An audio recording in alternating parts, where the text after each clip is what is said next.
Hi, I'm Chris Beddick, agent for State Farm Insurance, located conveniently on Route 981 here in Latrobe. We proudly offer auto, home, renters, life, and small business insurance since 2001. Need a good neighbor? Chris Beddick is there. Go Wildcats! I'm proud to work with an organization that's known across the state, that's reputable. Adelphi is a place to have ample opportunities for promotion. There's nothing that Adelphi won't do for you personally and professionally. Come on in.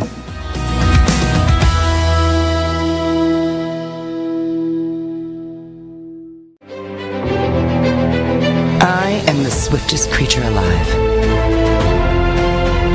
I can make it. I will make it. That's where we come in. The Collision Shop by Jason Mignon is your one-stop shop for all things auto body repair. Our experienced technicians and state-of-the-art facilities have you covered. Body repairs, refinishing, glass replacement, and more. Our friendly office staff is happy to assist you through every step of your vehicle's repair process. Visit thecollisionshopbyjason.com for our complete list of services.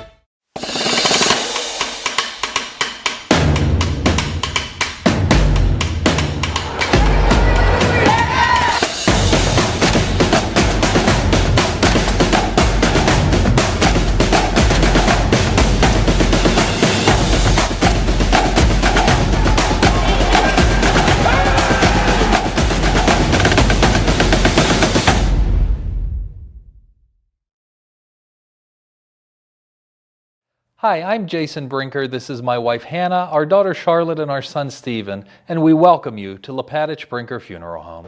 Located on the corner of Weldon Street and Lincoln Avenue, we've been family owned and operated and serving Latrobe and beyond since 1958. Whether you're pre-planning your own arrangements or celebrating a loved one's life well lived, we offer traditional and green burials, cremation, and aftercare services. Allow our family to walk with yours on one of life's most difficult journeys. We are most appreciative of your trust and will do our best to prove we are where dignity prevails. The Wildcats Student Store has the largest variety of clothing and merchandise you'll find anywhere, for any time of year. Shop in store or online and have your order shipped to you or picked up at the high school. Let's go Cats! Hi, I'm Matt Alamo, the new owner of both McDonald's here in Latrobe. We look forward to wowing you as customers and employees, and to join our team, apply at mchire.com or come to either location in person. Go Wildcats! Hello, my name's Steve Lamonti, and I want to introduce you to the #1 real estate team in your area. We pride ourselves in giving back to our community. That's why we have this box truck to make the moving experience easier for our clients. At Team Lamonti, our clients always come first. And we're here to help our clients reach new heights. We keep track of every detail for you. Thank you for trusting us with such an important job, and go Cats! Some moments will be cherished forever. They shape who we become. We are Home Team Collections, your sports and graduation gift headquarters. And we honor these moments with the care and craftsmanship they deserve. Any team, any sport, any logo. Visit HomeTeamCollections.com today and save $10 off your first order. Why deal with the hassle of big city airports and connecting flights? At All Palmer Regional Airport in Latrobe, we make travel simple. Enjoy free parking right by the terminal, quick check-ins, and no long lines.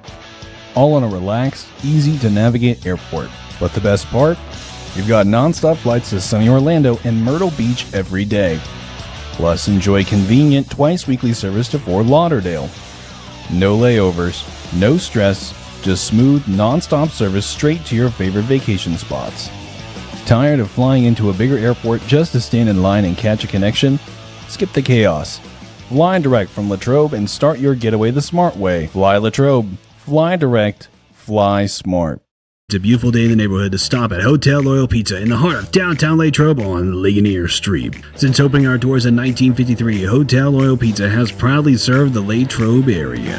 From pizza, sandwiches, sides, salads, and so much more. Whether you're taking out or dining in, our menu has something for everyone. As if the company here wasn't enough to stop in, try one bite of our highly acclaimed pizza and you're sure to be hooked. Visit our website at hotelloyalpizza.com or call us at 724-537-3741. And remember to support our 2023 Gridiron Wildcats. Go Cats! Hi, I'm Chris Beddick, agent for State Farm Insurance, located conveniently on Route 981 here in Latrobe. We proudly offer auto, home, renters, life, and small business insurance since 2001.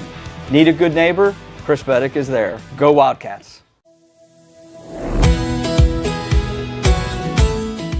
I'm proud to work with an organization that's known across the state, that's reputable. Adelphi is a place to have ample opportunities for promotion. There's nothing that Adelphi won't do for you personally and professionally. Come on in.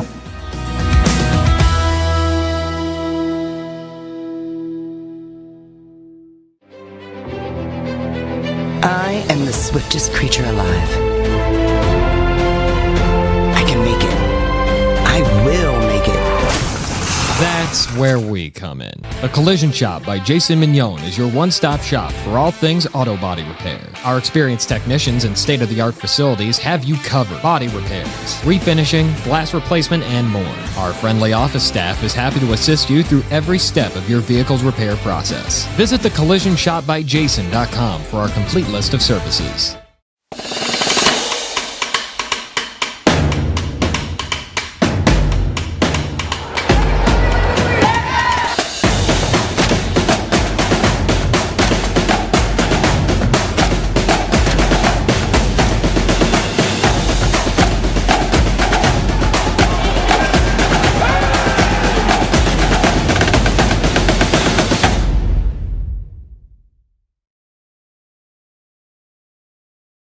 Hi, I'm Jason Brinker. This is my wife Hannah, our daughter Charlotte, and our son Stephen, and we welcome you to Lepatich Brinker Funeral Home. Located on the corner of Weldon Street and Lincoln Avenue, we've been family owned and operated and serving Latrobe and beyond since 1958. Whether you're pre-planning your own arrangements or celebrating a loved one's life well lived, we offer traditional and green burials, cremation, and aftercare services. Allow our family to walk with yours on one of life's most difficult journeys. We are most appreciative of your trust and will do our best to prove we are where dignity prevails. The Wildcats Student Store has the largest variety of clothing and merchandise you'll find anywhere, for any time of year. Shop in store or online and have your order shipped to you or picked up at the high school. Let's go Cats! Hi, I'm Matt Alamo, the new owner of both McDonald's here in Latrobe. We look forward to wowing you as customers and employees, and to join our team, apply at mchire.com or come to either location in person. Go Wildcats! Hello, my name's Steve Lamani, and I want to introduce you to the #1 real estate team in your area. We pride ourselves in giving back to our community. That's why we have this box truck to make the moving experience easier for our clients. At Team Lamani, our clients always come first. And we're here to help our clients reach new heights. We keep track of every detail for you. Thank you for trusting us with such an important job, and go Cats! Some moments will be cherished forever. They shape who we become. We are Home Team Collections, your sports and graduation gift headquarters. And we honor these moments with the care and craftsmanship they deserve. Any team, any sport, any logo. Visit HomeTeamCollections.com today and save $10 off your first order. Why deal with the hassle of big city airports and connecting flights? At All Palmer Regional Airport in Latrobe, we make travel simple. Enjoy free parking right by the terminal, quick check-ins, and no long lines. All on a relaxed, easy-to-navigate airport. But the best part? You've got non-stop flights to sunny Orlando and Myrtle Beach every day. Plus, enjoy convenient twice-weekly service to Fort Lauderdale. No layovers, no stress, Just smooth, non-stop service straight to your favorite vacation spots. Tired of flying into a bigger airport just to stand in line and catch a connection? Skip the chaos. Fly direct from Latrobe and start your getaway the smart way. Fly Latrobe. Fly direct. Fly smart. It's a beautiful day in the neighborhood to stop at Hotel Loyal Pizza in the heart of downtown Latrobe on Ligonier Street. Since opening our doors in 1953, Hotel Loyal Pizza has proudly served the Latrobe area. From pizza, sandwiches, sides, salads, and so much more. Whether you're taking out or dining in, our menu has something for everyone. As if the company here wasn't enough to stop in, try one bite of our highly acclaimed pizza and you're sure to be hooked. Visit our website at hotelloyalpizza.com or call us at 724-537-3741. And remember to support our 2023 Gridiron Wildcats. Go Cats! Hi, I'm Chris Beddick, agent for State Farm Insurance, located conveniently on Route 981 here in Latrobe. We proudly offer auto, home, renters, life, and small business insurance since 2001. Need a good neighbor? Chris Beddick is there. Go Wildcats! I'm proud to work with an organization that's known across the state, that's reputable. Adelphi is a place to have ample opportunities for promotion. There's nothing that Adelphi won't do for you personally and professionally. Come on in.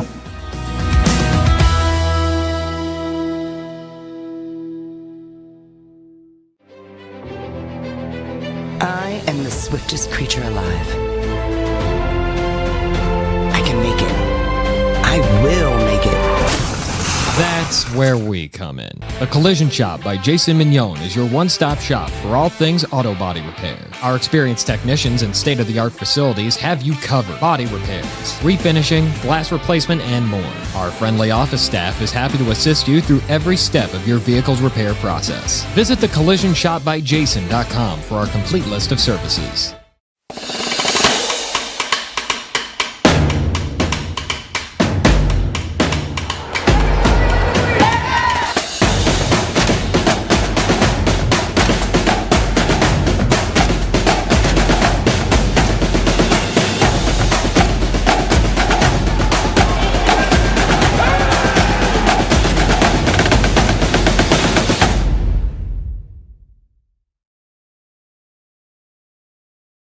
Hi, I'm Jason Brinker. This is my wife Hannah, our daughter Charlotte, and our son Stephen, and we welcome you to Lepatich Brinker Funeral Home.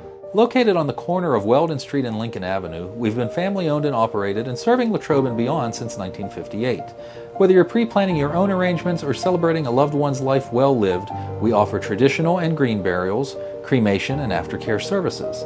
Allow our family to walk with yours on one of life's most difficult journeys. We are most appreciative of your trust and will do our best to prove we are where dignity prevails.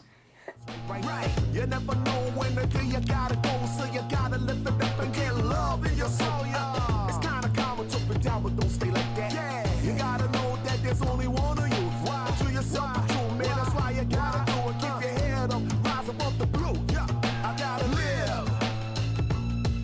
I want to, yeah. I wanna live now.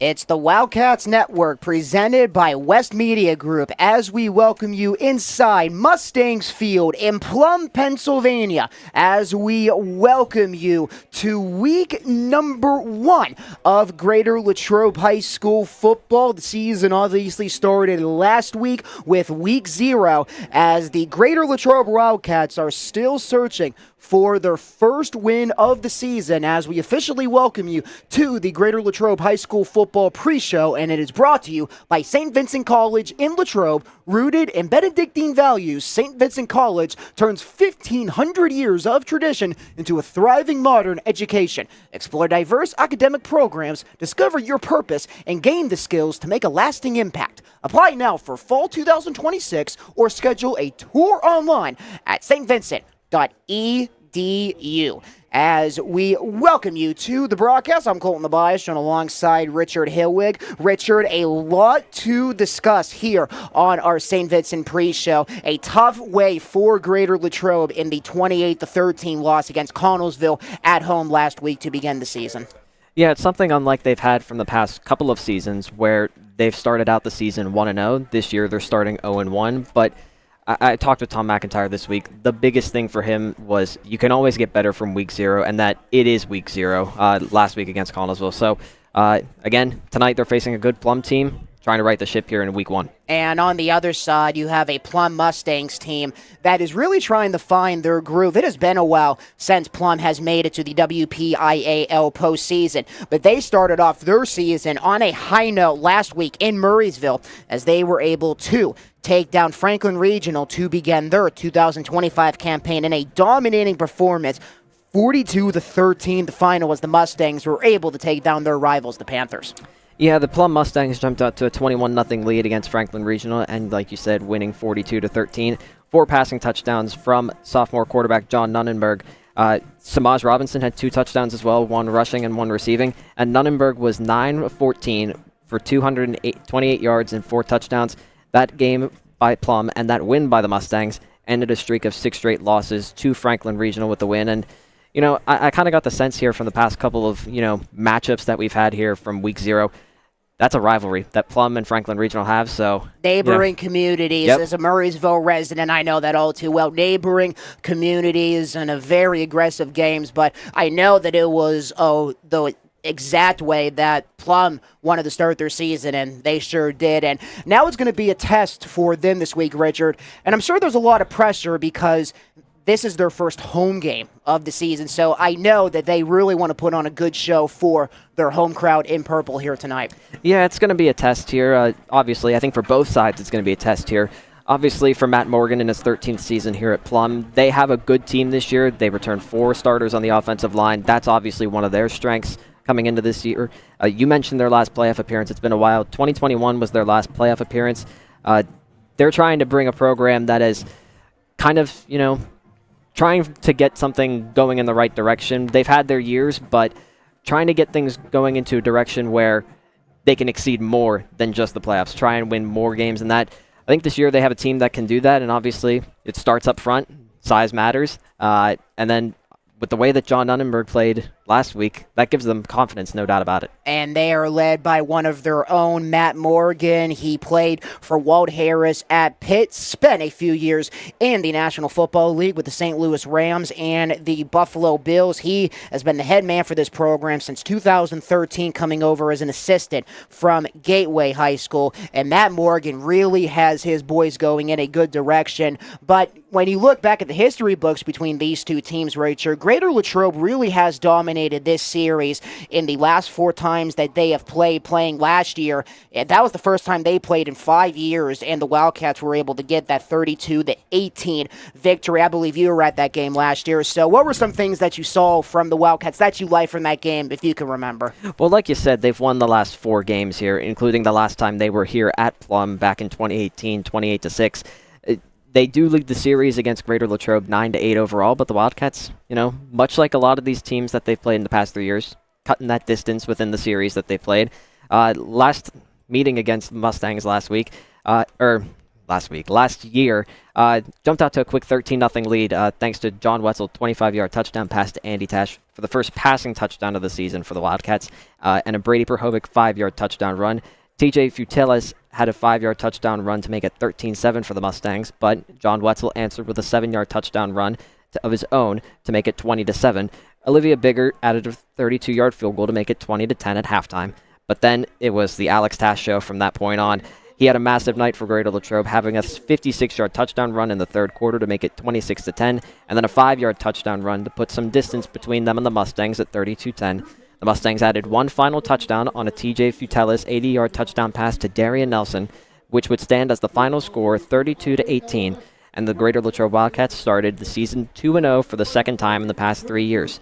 Their offense totaled 473 yards last week with 143 through the air and 330 yards on the ground. You heard me right, 330 yards on the ground. Alex Tash had a monster night, like I mentioned, 11 rushes for 158 yards and 2 touchdowns. Andy Tash, his brother, had 4 receptions for 52 yards and a touchdown. And John Wetzel was 10 of 12 with 143 yards. He did have a passing touchdown with 2 interceptions. And rushing, he had 18 rushes for 111 yards and 1 touchdown. The Greater Latrobe defense held Plum to just 176 yards of total offense, not including the 80-yard touchdown in the end when the game was pretty much over. But Plum had their moments to keep it close, but every time, Greater Latrobe just lengthened the distance between them and the Mustangs last year. Talking over the Wildcats' victory against the Mustangs last year here on the St. Vincent College pregame show. And for Greater Latrobe, a tale of offense, Richard, on both sides. 23 rushing attempts, 123 yards, and those 2 touchdowns. Only 6 pass attempts or only 6 catches, I should say, as Dom Scott really looking to see if he can maybe try to air it out, or sense that Greater Latrobe maybe might want to stick to what they've done so well over the past few years and try to pound the ground. Well, you mentioned the offense from last week. Let's talk a little bit more about last week's game here. Connellsville really just took it to Latrobe right away on the first drive, took it 6 minutes and 55 seconds, and capped it off with a Caden Matthews 5-yard touchdown run to make it 7-0 Connellsville. A.J. Yaboa gave the Cats a spark with a 36-yard touchdown run in the second quarter to tie the game at 7 going into halftime. And then Greater Latrobe, right out of the second half, had a long drive of their own, going 6 minutes and 38 seconds, and capped it off with another long touchdown run by Cash Ackhammer from 31 yards out. The score made it 13-7 Greater Latrobe. But then a star was born on the Wildcats network last week. Lincoln Keller, he showed out in a big way. He had a 52-yard pick six that made it 14-13 Connellsville. That was part 1. End of the third quarter, by the way. He then had an 18-yard touchdown run in the fourth quarter, 21-13. Finally capped off his stellar night with a 64-yard punt return, and I think that blew us both away when he had that return. Just breaking tackles, shimmying through the defense. 28-13 was the score there, and that stood up as the final.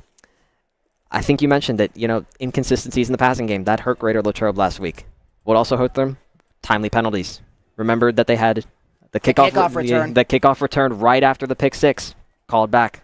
And then the play right after that, Dom Scarton had a big run of about 10 to 15 yards. The next play, it gets called back for a penalty. So it's one thing when you have those penalties, you can overcome them potentially. When you have penalties that take up big plays, that's where it hurts you, I think, at the end of the day. Just some other quick notes here. Like you said, Dom Scarton, I have him for 7 of 22 with 78 yards and an interception.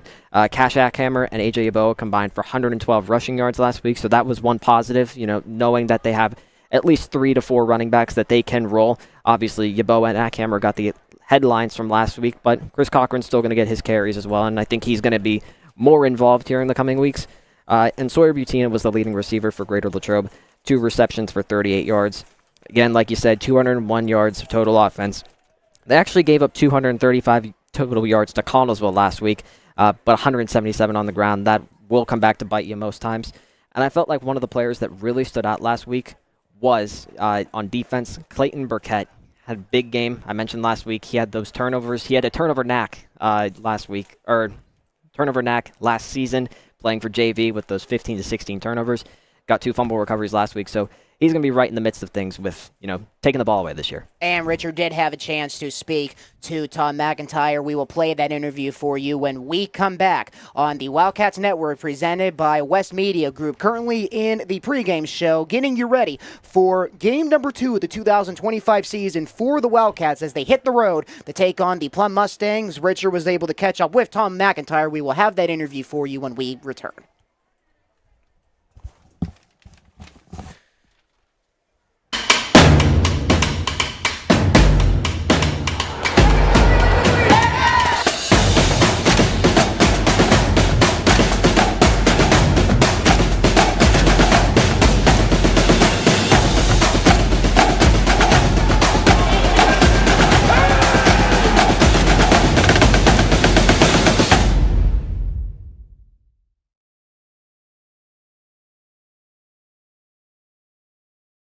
Welcome back to the Wildcats Network, as I'm now joined by head coach Tom McIntyre of the Greater Latrobe Wildcats as they face off against the Plum Mustangs in their Week 1 matchup. And Coach, I know that Week 0's matchup against Connellsville didn't go the way that you wanted it with the result, but what are some takeaways that you can take away from that game and maybe clean up on from Week 0? Yeah, the game itself probably went as expected in terms of how physical it was going to be, and we figured it would come down to the wire. And I think when we talked last week, we talked about special teams and turnovers and penalties, and I think they probably capitalized on more opportunities than we did in those dimensions of the game. Definitely, we gave up a big punt return. They used a turnover that they created and capitalized 6 points on that as well. And then in some crucial situations, we also took some penalties to kind of back us up. I know when we recovered the ball at midfield with the 13-7 lead, we got 50 yards to go to get a 2-score lead, and a couple penalties back us up. So, obviously those things we really focused on cleaning up this week. We knew how important they were going into last week, and with each game that follows, it's going to continue to be important. And any time that you can win those 3 parts of the game, you put yourself in pretty good position. But our kids played hard. I think there were some plays we left out there that, just small things here and there that if we executed, we probably get a different result last Friday. But, I can't complain. I can't be upset with the effort we gave, with how hard our kids played down to the very end. And, that's the way football goes sometimes. A couple bounces don't go your way, and then the outcome is different. If those bounces do go our way, we're probably sitting in a different spot right now. But we take it, we learn from it. I think we had a pretty good week in terms of kind of correcting some of the things that we didn't do as well as we could have last week. And, hopefully we don't see those again against Plum this week.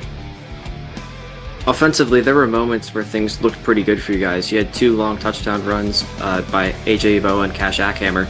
But apart from that, it seemed like there was a real struggle to find consistency apart from those moments. How do you try and take away some of the positives you did have offensively while also trying to get more consistency, even if that does take away some of the splash plays? Mm-hmm. Yeah, in the first half, I think we had a tough time getting the run game going. And, you saw what happened once we did in the second half. AJ kind of erupted on the first drive, and we saw the long run from Cash. And, it's a matter of time before Cochran gets going as well. So it's a luxury for us to have those 3 backs. We knew that would be a strength of ours coming into the season. They're all explosive. They're all good ball carriers. A little bit different skill set with each one of them. But, not many teams can roll 3 running backs through. And, we'll roll with the hot hand, keep them fresh. So that was encouraging once we saw the running game start to click. And then as far as the passing game goes, we want to possess the ball. We want to be the team that at the end of the game wins the time of possession battle. And when we're not completing passes and we're not picking up first downs through the air as well, certainly we put ourselves behind it at that. Dom making his first start last week made some really good throws. We got to catch them and we got to finish some of those plays. And some of those guys that we rely on to catch balls have made big plays for us in the past, and we've seen it last year. And even over the summertime, kids like Eli Meter and Danny Noonan and Sawyer Butina have flashed, really impressive qualities as wide receivers. So we're going to keep going to those guys. We know what they're capable of doing. Again, we have 3 good running backs. I just mentioned 3 kids, and we, factor in like our H-backs, Aaron Gasky and Izzy McMahon, and Rob Young getting some looks this week as well. We've got a lot of weapons there in the passing game. So I think if we can just clean up the execution, build on the running game that we started to develop last week, I think offensively we feel like we're in a pretty good spot moving forward, despite, it kind of getting a half to get going last week.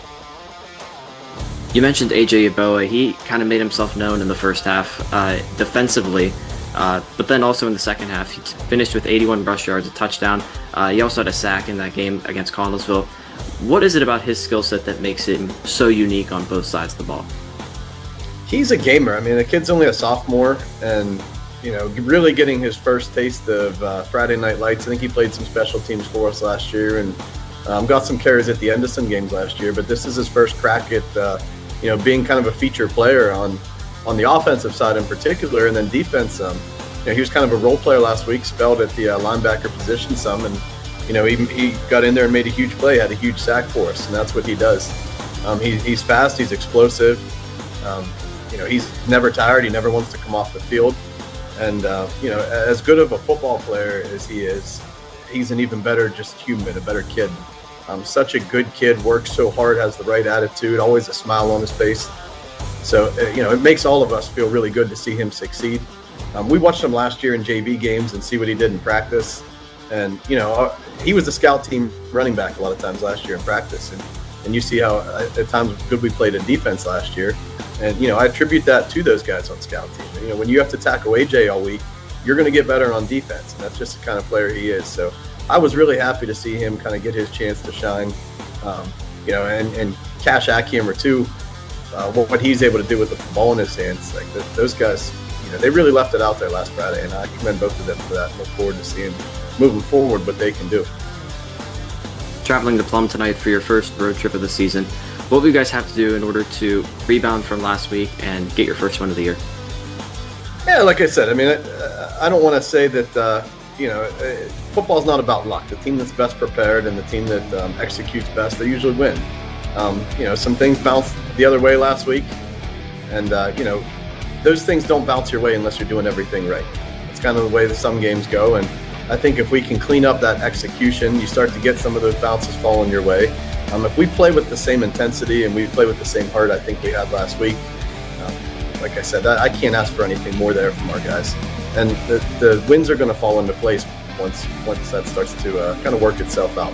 So, obviously I would go back to the same keys I gave you last week in terms of we got to be good in special teams. We got to, when we have a chance to pin them deep and kind of flip the field, we got to win that field position battle. We had a big return last week that went for a touchdown, came back on a holding penalty. So, we can clean that up and win that special teams game. We got to be smart. We can't take any penalties that are going to hold us back. And then at the end of the day, turnovers in any level of football usually is a big determinant of who won and lost the game. So we're going to try to force some turnovers. We're going to protect the ball. And, at the end of the day, if we can do all those things, you saw how important it was last week, that should, put us in a much better position at the end of this Friday night. Coach, as always, thank you and best of luck against the Mustangs. Thank you, Richard. I appreciate it. Hello, my name's Steve Lamani, and I want to introduce you to the #1 real estate team in your area. We pride ourselves in giving back to our community. That's why we have this box truck to make the moving experience easier for our clients. At Team Lamani, our clients always come first. And we're here to help our clients reach new heights. We keep track of every detail for you. Thank you for trusting us with such an important job, and go Cats!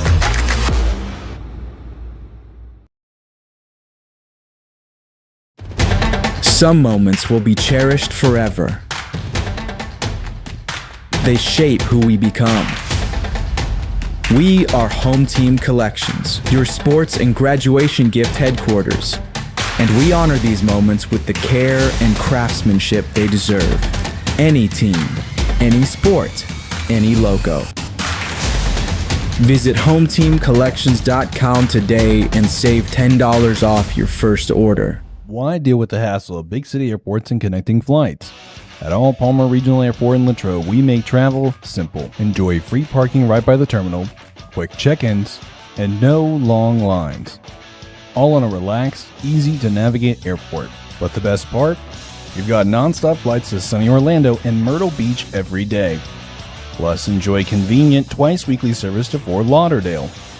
No layovers, no stress, just smooth, non-stop service straight to your favorite vacation spots. Tired of flying into a bigger airport just to stand in line and catch a connection? Skip the chaos. Fly direct from Latrobe and start your getaway the smart way. Fly Latrobe. Fly direct. Fly smart. It's a beautiful day in the neighborhood to stop at Hotel Loyal Pizza in the heart of downtown Latrobe on Ligonier Street. Since opening our doors in 1953, Hotel Loyal Pizza has proudly served the Latrobe area. From pizza, sandwiches, sides, salads, and so much more. Whether you're taking out or dining in, our menu has something for everyone. As if the company here wasn't enough to stop in, try one bite of our highly acclaimed pizza and you're sure to be hooked. Visit our website at hotelloyalpizza.com or call us at 724-537-3741. And remember to support our 2023 Gridiron Wildcats. Go Cats! Back here from Plum High School, the Plum High School Marching Band playing the Notre Dame victory song to kick off tonight's festivities here on the border of Allegheny County with Westmoreland County right next to us as we are just about to get ready to go to kick off this contest here tonight between the Plum Mustangs and your Greater Latrobe Wildcats. Richard, you had a chance, obviously, to speak to Coach McIntyre. What were some of the big keys that you were able to take out from your conversation with him? Well, I think, we'll get into the starting lineups here in a bit here, but I felt like AJ Yeboah's presence was definitely the big thing that to take away from last Friday's game. He obviously ran the ball effectively, but I thought his biggest impact was on defense because that's the biggest, growth that he's had over the course of the summer that I saw. So I thought that was a big takeaway. And then he mentioned the keys to the game. You got to be good in special teams. You got to be good in the critical downs. You obviously can't take as many crucial penalties as they did last week. If they limit those things. But I also think a good start on offense is very important this week. Obviously, they had their struggles last week on offense. Apart from big plays, apart from the long drive to open up the second half, they didn't really get much. And I felt like that was, something that they might look to get this week. Start good on offense would be my key right at the top there. And since we have some time, let's have a look at all of the results from every Big East team from last week, with the Big East this year obviously consisting of Greater Latrobe along with Kiski, Penn Trafford, Armstrong, Franklin Regional. We know what that result was, Gateway and Woodland Hills. And starting off with Woodland Hills, they had that phenomenal matchup against North Allegheny, of course, one of the more dominating programs in WPIAL football, 28-26. Woodland Hills really putting up a good fight, Richard, against NA. Yeah, definitely.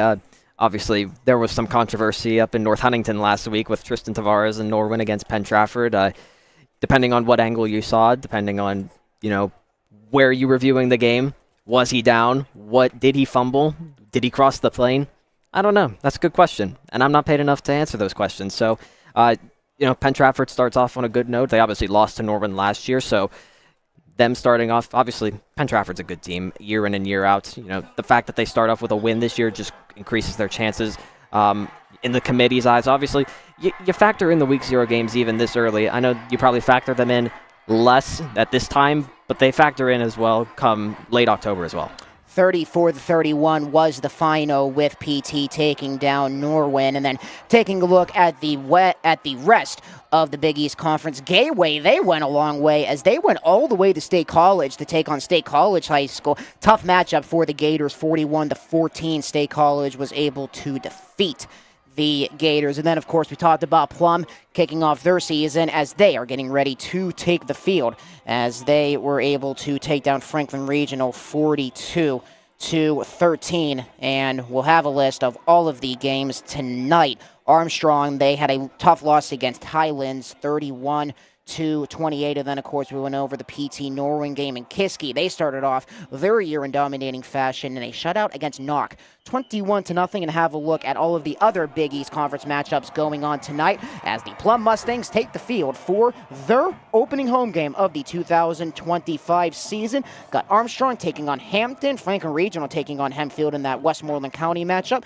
Gateway, they will take on North Allegheny, and Wexford, Kiski area, they will be taking on the Wildcats opponent next week. Norwin, Mount Lebanon taking on Penn Trafford, and Woodland Hills taking on Penn Hills. That is always a good matchup between Woodland and Penn Hills there.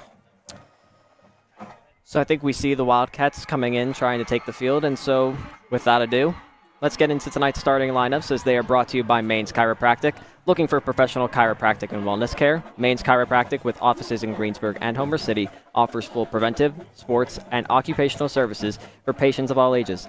Call 724-834-4688 today.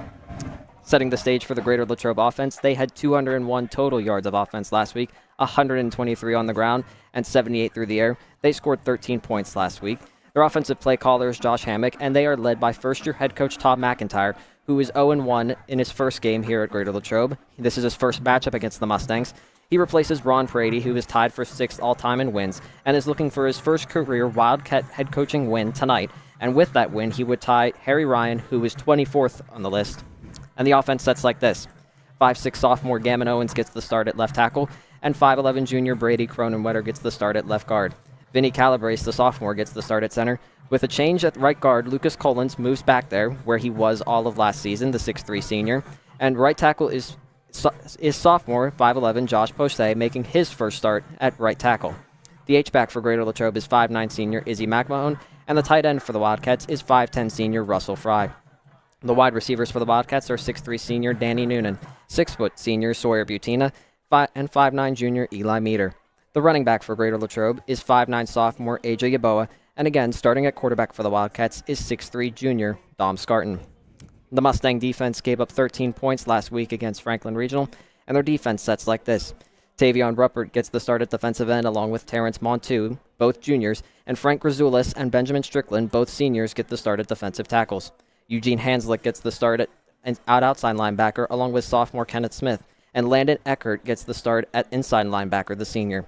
Sloan Humphreys, the senior, gets the start at cornerback along with junior Tyler Blano, and Nick Singer gets the start at strong safety, with Samaj Robinson, a sophomore, starting at free safety.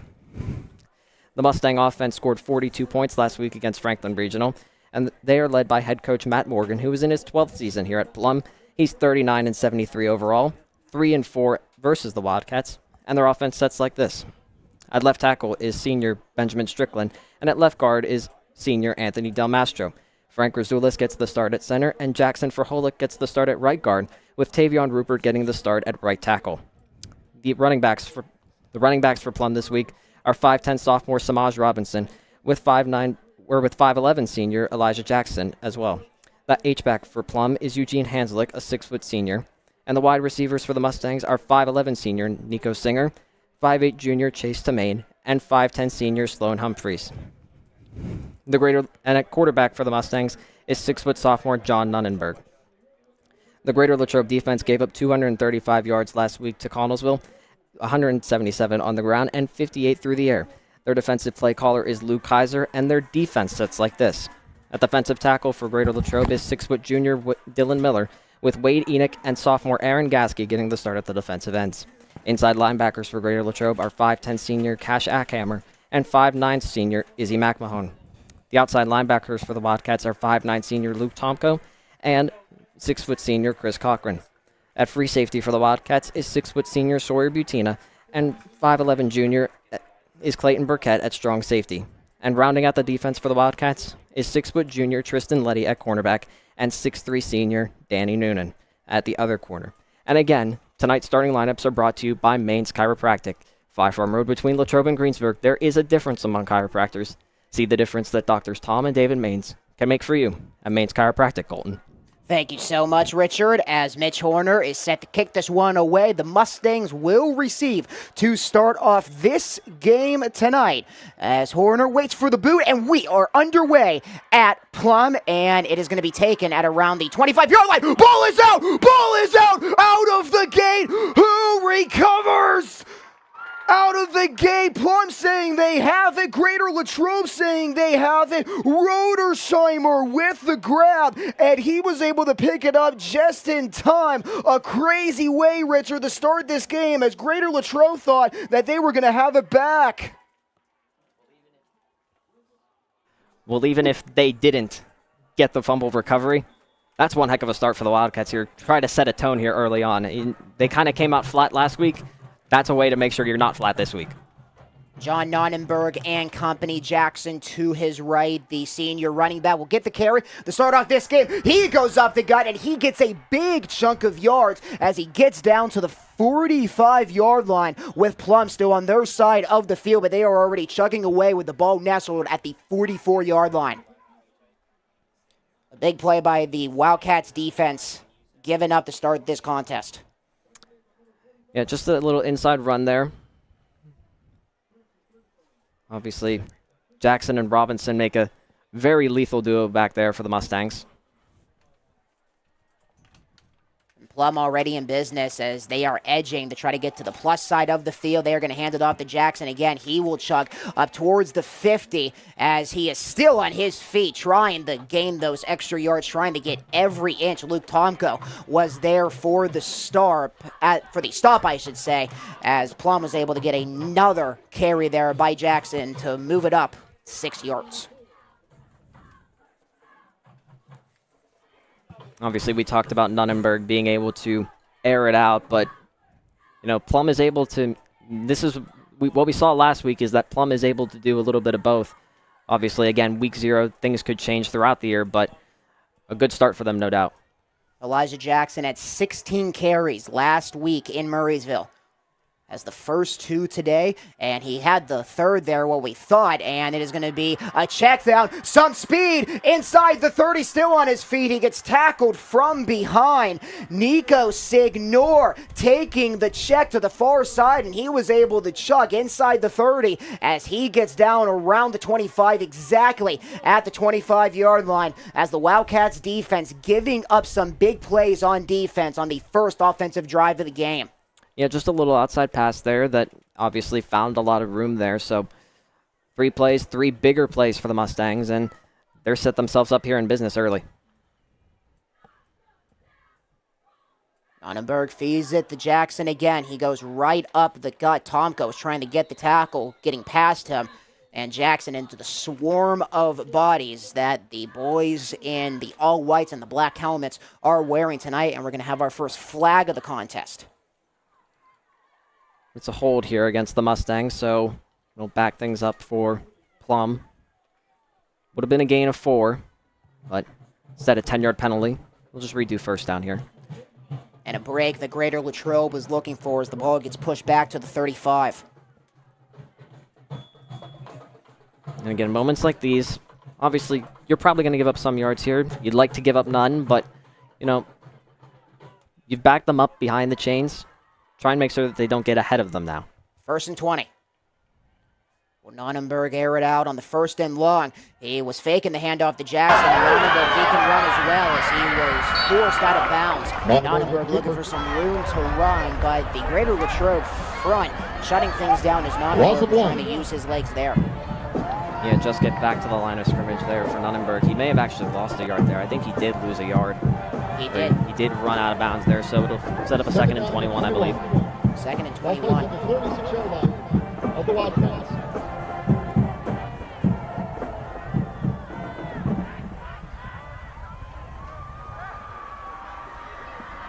9 completions last week for Nonnenberg, and he looks to throw here. He is in trouble. He is going to throw it away. Applying heavy pressure was Izzy McAmone, as number 7 was able to track down number 9, and it's going to result in a 3rd and 21 for the Mustangs. This is exactly where you want to be here for the Wildcats. Again, Olivia Bigger, I doubt that she can make it from this range. Obviously, we will wait and see. It's 53-yarder from here, but for the Mustangs, try and get a little bit more so you can possibly get into a range where you can A, go for it, or potentially set up a field goal here, but trying to see if they can force a punt here for the Wildcats. 3rd and 21. With the Mustangs driving at the Greater Latrobe 36. Nonnenberg, he wants to throw. Sends it on to the check down, and what a tackle there. Clayton Burkett denying any chance for Eugene Hanslick, the senior, to try to get upfield. And we shall see what Plum will do here. It might be out of the reach of Bigger's range, as the offense, it seems they were going to stay on the field for a second, and it seems that or will they try a field goal attempt looking for number 32? That is. It looks like they're going to punt this one here. They are going to punt it away. We were looking for a 32, Olivia Bigger, the senior kicker. So that hold, a break that the Wildcats were looking for, and it results in a punt for the Mustangs. As the ball is out, the fair catch was called. A flag is down as Burkett was able to pick it up. Butina was calling for the fair catch, and that is a flag that should go against Plum because Butina called for the fair catch. Yeah, that will probably, obviously, fair catch interference is probably going to be what the penalty is here.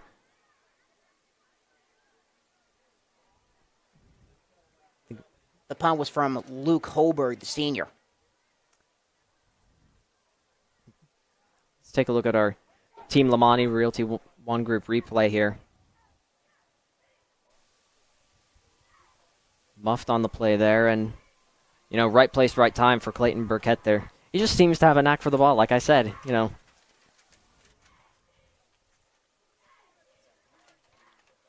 I think the Wildcats will start here at the 25, their own 25, so relatively good starting position.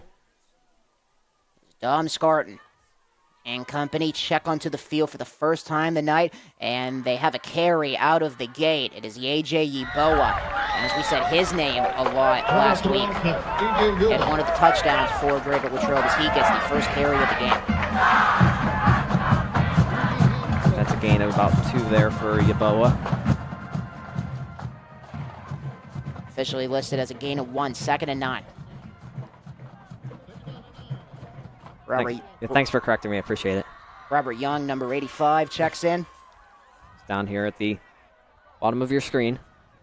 And here's the give to Yeboah, trying to get upfield. He gets towards the first down marker. He's going to come up about 3 yards short on a gain of about 4, so 3rd and medium for the Wildcats, officially listed as a 3rd and 5. Again, 2 plays here to start, 2 running plays for the Wildcats, 1 towards the inside from Yeboah, trying to get him on the outside. That's what makes him so unique, is that he is not just an inside runner or an outside runner. He's a little bit of both, where his size makes him that effective both in and outside. Yeboah had 13 carries last week against Connellsville. 3rd and 5. Scarton looks the throw, gets it off, and the pass is incomplete. Trying to connect it to the far side, trying to feed it to Boutinia. And we shall see what Greater Latrobe will do here. It seems that the punting unit will be on the way as Greater Latrobe a 3 and out on their first offensive possession. Mitch Horner back to punt for the Wildcats. Sloan Humphreys back to receive for Plum.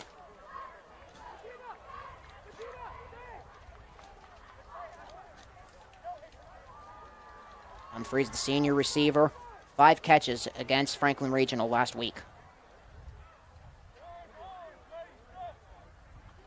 536 yards a season ago as Horner sends the boot away. It's going to roll, and Greater Latrobe saying that the Mustangs touched it on the way. So we shall see what the call is here as Humphreys let it go. Yeah, it was very close. Chris Johnson, number 24. He was in the area of the play there. I know Yeboah was, that's what, again, AJ Yeboah right in the middle of things again. Don't know if we have a replay on, I think we do have a replay on that. Don't know if we do or not, but Mustangs will start at their own 27 here on their second drive. First 2 offensive possessions result in no points, still 0-0 with 6.5 minutes remaining in the first quarter. Another big carry and getting tackled at the 35-yard line. That is Elijah Jackson as he was able to get the carry towards the first down marker. Oh, actually, my apologies. That was actually Samaj Robinson, the sophomore who will definitely be getting looks in the years to come. He had 1 carry last week, but it went for 42 yards and a touchdown. Gain of about 8 there, I believe, for Robinson. That is correct. 2nd and 2. Robinson will get the carry again, going right. We got a flag down as Robinson still on his feet inside the 40, racing towards the end zone. Boy, he has some speed as he gets knocked down at the 5-yard line, but we shall see if this will come back. I believe it is. I think we saw something coming in from the near side official towards us. And it will come back. It's a hold. So another break for the Cats as that erases a run of about 55 yards. Yeah, Tristan Letty with the touchdown saving tackle there. He's had to step up here in a big way. He was a part of the Wildcats nickel defense throughout the summer, but obviously no Andy Tash again tonight, still week to week. He's been asked to step up into a starting role for corner, and kind of a little bit of a makeshift secondary here for the Wildcats. But again, that just shows you the kind of effort that Tristan Letty has showed. So it's going to result in a 2nd and 10 for Plum. Racing away the big play. They're going to feed it outside. It is Humphreys. He was looking to make a move, but Chris Cochran had other plans on the huge tackle for loss, and it'll bring up a 3rd and long for Plum. If we can get a replay on this here, I really want to see this play here because I think Sawyer Butina was the one that read this absolutely beautifully right here. Watch right here. Butina's going to come in right here on the far side of your screen, and then he just reads it, gets to the outside, has to force back in, contain. Great job there by Sawyer Butina. I want to apologize. That was Butina who made the big tackle. Cochran was towards the direction, and it results in a 3rd and 9. And we're able to gain a yard. Nonnenberg. Pocket collapsing around him. Nonnenberg, he's going to roll. Still holds on. Downfield. He throws incomplete. As the Wildcats, another terrific read as Tomko was looking for the interception. As we have another look at that from the sidelines. Our cameraman Tyke, a terrific view. As Nonnenberg didn't see anything he liked around him, so he had to scramble out of the pocket, and he was still on his feet with the roll to the left. Yeah, the Team Lamani Realty One group replay there. Nonnenberg's going to be doing that a lot tonight, I have a feeling. And the Wildcats have, they brought the house, and they've been much faster here as we have a flag here, it looks like, and we got either too many men or an illegal substitution here for the Mustangs, so back them up 5 more yards. Cameron Dietrich, the senior, was running off the field. Burkett and Butina back for the Cats.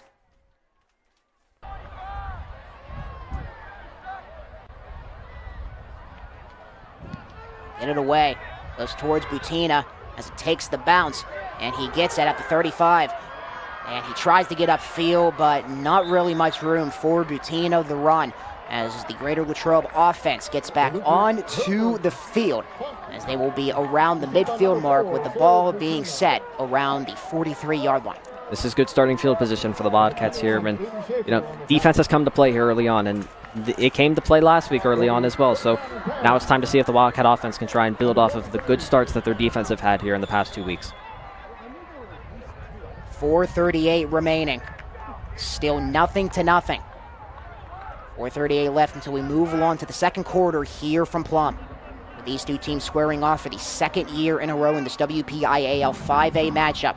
The fake, the toss, it is caught. Some room as McAmone gets towards the first down marker as Greater Latrobe gets to the plus side of the field. McAmone with the huge catch and run. And Greater Latrobe, they will move the sticks for the first time tonight.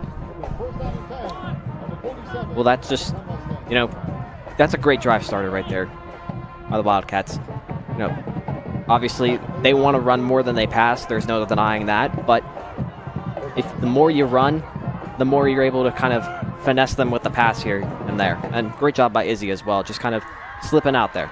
McAmone, the fullback, trying to get a block. Eboa, and he doesn't have much room to run as they were flanking it to the right side. As Eboa was able to get a gain of about 2 yards, being tackled around the 45. First time tonight in Plum territory for the Wildcats. From us, they are moving left to right. Mustangs moving right to left. 2nd and 7.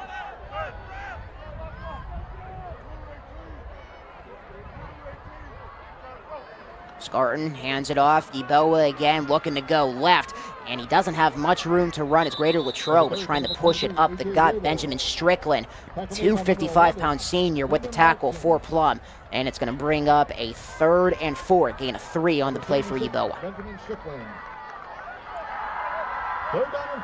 And this is now back-to-back drives where the Wildcats will set themselves up here in 3rd and manageable. Last week it felt like a lot of 3rd and longs here for Latrobe, but, again, get that first down, then you get potentially into 3rd and manageables, not 3rd and longs. That helps out at the end of the day, no doubt. Late sub for Greater Latrobe, it's Russell Fry. A lot of bodies on the line on the 3rd and 4. And Scarton, he's going to keep it himself, trying to push his way up to the first down mark as they tried to get the QB roll. And I believe that play was set up for 4-down territory with Greater Latrobe on the plus side of the field, but still a little far for a field goal. And they were able to get a gain of 3 with the big push for Scarton, a 4th and 2 officially coming up here. And the Cats offense stays on the field with the ball at the Plum 39. All our bodies are in for Latrobe. Yabo is the back. Robert Young is in. Aaron Gasky lines up in the fullback, but he's actually, scratch that, he's in at H right there, so. Scarton with the QB keep looking to push his way. Yeboah comes in for the push. Plum saying that they made the stop. Greater Latrobe believing that they have the first down, and indeed it is the case. The QB sneak does the trick for Scarton. First down, Cats. So yeah, we didn't really see much of Dom running the ball last week, but you know, that's a great way to use his size and his strength, being able to go behind that quarterback play. We see this in the pros all the time, where they're just able to do that quarterback sneak and easily get 3 to 4 yards at times. Obviously, different in those like 1-yard scenarios, but you know, that's a great way to use Dom's skill set as well. Scarton did not have a rush last week. He wants to throw here at the 45. Wide open, man! It is a touchdown!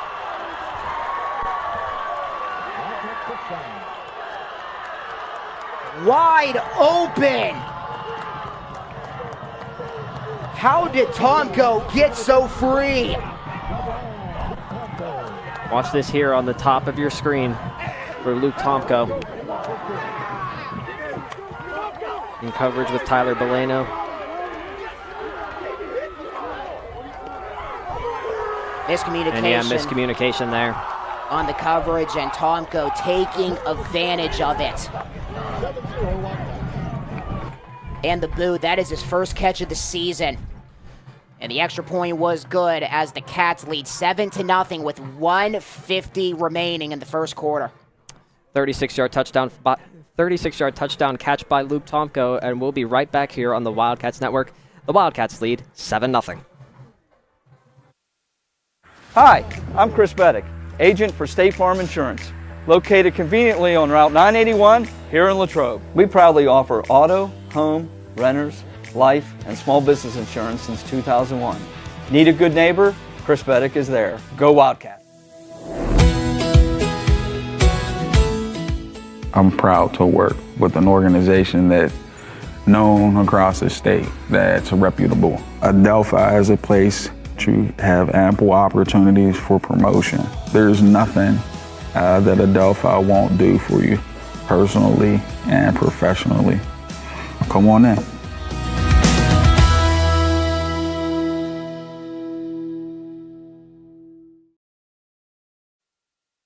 36 yards for Tomko. The squib kick picked up at the 35, and a big tackle there for Greater Latrobe. It was Dante Duragon, a freshman, getting the big stop for the Cats on special teams. Yeah, that drive for Greater Latrobe going 6 plays for 57 yards and capped off by the 36-yard touchdown pass by Dom Scarton to Luke Tomko. Wildcats have their first lead of the year, Colton, 7-0. That was Rodersheimer who had to pick up for Plum, and let's see what the Cats defense can do off the 36-yard touchdown pass that went to Luke Tomko, wide open on the broken coverage for Plum. See if the Wildcats can continue to use this momentum here that they've built on offense from their defense. Nonnenberg, he looks to run, trying to find some room on the edge, and he has none. Greater Latrobe, after being a little spotty to start this game, stopping the run, a terrific response for the Cats, stopping that chance there. And I think, Rich, you're with the prep for this week. I think they know that Nonnenberg likes to run. Most definitely. I would definitely say that. But then he also uses the run from... Sorry, I'm trying to take notes here as well. He uses the run to then generate the pass plays as well, because when he's at his best, he is making what he can out of broken plays. And it's going to be a carry up the gut. Humphreys trying to get some of those yards back. It's going to result in a 3rd and short on the 2nd and 13. Be listed as a 3rd and 7, a gain of 5 for Humphreys.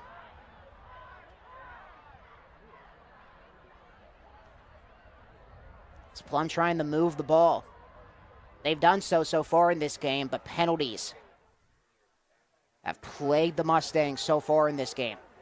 And big plays have been taken away by their penalties. Kind of what we saw last week with the Wildcats. It's going to be another carry. No, Nonnenberg, he looks to throw, fooling everybody, and that is going to be close towards the first down. Eugene Hanslick with the catch on the far side. And is that enough to move the chains for the first down? It is not, as the Cats able to hold, but we shall see if the Plum offense will stay on the field as we head to the second quarter. Triple zeros on the clock. So the Mustangs, they have some time to think about what they want to do here on the 4th and 1 at their 39-yard line. Second quarter action from Plum. When we come back, Luke Tomko, the lone touchdown in this game, the 36-yarder, as Greater Latrobe leads 7-0. You're watching the Wildcats Network presented by West Media Group. We'll be back to start the second. Hi, I'm Jason Brinker. This is my wife Hannah, our daughter Charlotte, and our son Stephen, and we welcome you to Lepatich Brinker Funeral Home. Located on the corner of Weldon Street and Lincoln Avenue, we've been family-owned and operated and serving Latrobe and beyond since 1958. Whether you're pre-planning your own arrangements or celebrating a loved one's life well lived, we offer traditional and green burials, cremation, and aftercare services.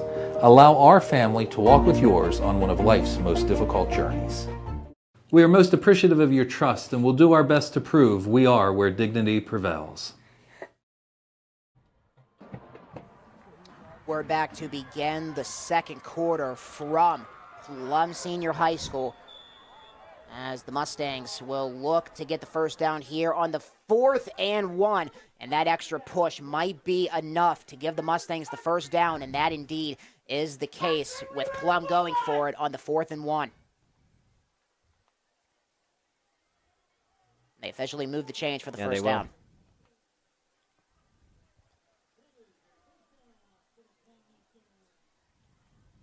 So we'll set up a 1st and 10 here for Plum at their own 41 here. They'll now move left to right here. Second quarter. As Plum tries to tie this contest up. Nonnenberg, a low snap. He hands it off. And ball is out. Who is going to come up with it? I think the Wildcats have it. Cats say they have it, and they do. The give to Robinson, and he cannot gain control. And a turnover for the Cats, ahead 7-0. We have the Realty One Group replay here by Team Lamani. Danny Noonan's the one that falls on it, I believe. Hard to see if it was Chris Cochran or Cash Ackhammer that was the one that forced it. But nonetheless, Greater Latrobe starts at the Plum 43, and they're in business once again. Terrific field position for Dom Scarton and company. Yeboah in the backfield. That is where, no, it's a fake, and it is caught down in the flat. Is it enough for the first down? It is extremely close. A terrific catch by Finch. Aaron Gaskey's going to make the catch there. I like what the Wildcats are doing here to start here. They're utilizing the H-backs, utilizing the tight ends, just getting those easy completions here. That's something that they didn't really do to start last week's game. I like that they're doing it here to start tonight's game. And Gaskey with the catch is going to be enough for the first down. He had one catch last week.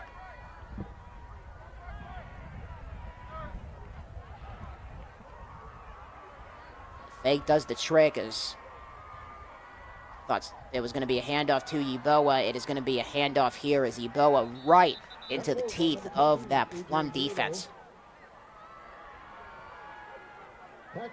We'll mark that as a gain of 2 there for Yeboah. Leo Tristani with the tackle for Plum. He's second and about 8 here for the Mustangs. Push it to a gain of 2, 2nd and 8 as Greater Latrobe trying to march down the field after the turnover on the fumble by Robinson. Starting in the pistol with Yeboah into the back. And it's going to be another Yeboah give, looking to run it up on the right side as he is able to gain about 4 yards on the play there. It's going to be about a 3rd and medium coming up for Greater Latrobe as they try to get the first down here. 3rd and 2 officially. I think they might actually give him 6 here, Colton. Yeah, and it will be 3rd and 2, I believe. But a gain of 6 for Yeboah.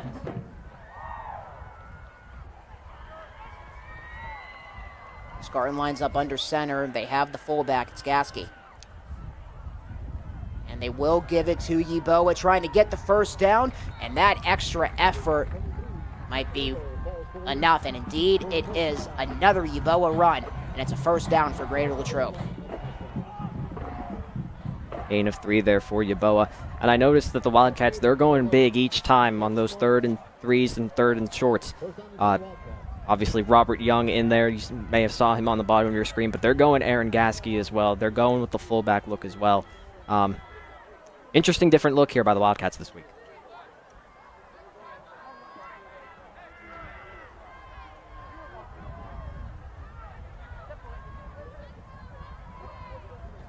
Scarton fakes the handoff. He's going to send it off. It is caught by Gasky, looking for a block. Gasky trying to push up field. It's going to get a good chunk, a little bit short of the first down, but nice catch by Gasky. Gain of 9 there for Gasky. Trying to get a block from Meter. 2nd and 1, a 9-yard gain. Scarton, 4 of 5 for 65 yards and a touchdown. Much better start from him. I think we knew that he would come out much better here in his second start here for the Wildcats. Another fullback look here in 2nd and short. Gasky's the fullback, Yeboah in the backfield. Scarton wants to throw. He's going to send it one-on-one towards the end zone over the head of the intended receiver. It was Young. On coverage was Tyler Bellino for the Mustangs, and it results in a 3rd and 1 on the incompletion. I like the idea of taking a shot play there for the Wildcats. Again, Robert Young is most likely going to be a mismatch for the opposing team, whoever is guarding him. But I don't like the idea of throwing off your back foot. He's got the arm strength to do it. But again, Wildcats had it down really necessarily to play with there. Again, another short situation here for the Wildcats. 8:32 remaining in the second quarter, and Yeboah is going to get the handoff. His flag is down as he tries to chug along to the end zone. He gets tackled in the swarm of Bardies at the 5-yard line, and we will check the flag. It was right in the trenches. And it's going to be a hold. It's going to be a hold here against the Wildcats, so back them up 10 yards.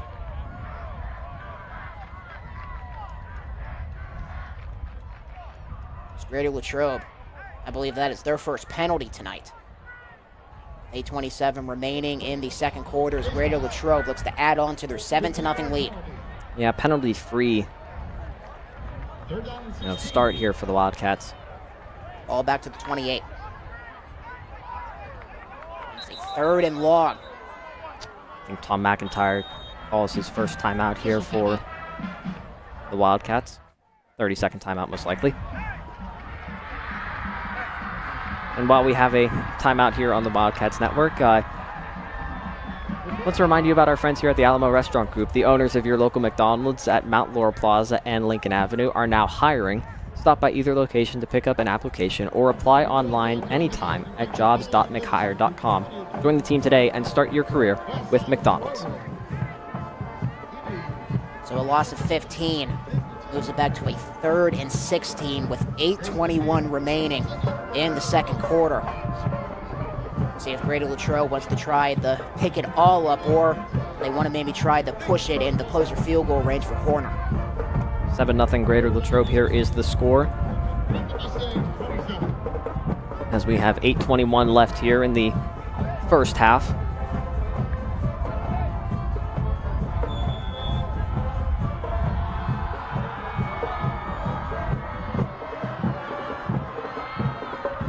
Scarton, back to pass. He throws it down the middle, almost intercepted, tried to get it to Butina, and Nico Signor was right there for the breakup, and he almost had it into his hands as well. 4th and 16 on the incompletion. Wildcats are going to send out the punt unit here, it looks like. Try and pin the Mustangs deep in their own territory. Or are they going to try the field goal. Horner's out there, and I believe they are lining up, or seemed for a second they were going to maybe try to line up for a field goal. It looks like they might, actually. I know Mitch Horner is the punter and kicker, so my initial reaction was just that he's going to come out and try and punt this away. Zori Butina is going to hold the ball here. Horner is going to send it away with the ball at the 35-yard line, and it is no good. An attempted field goal. That was about a 45-yarder.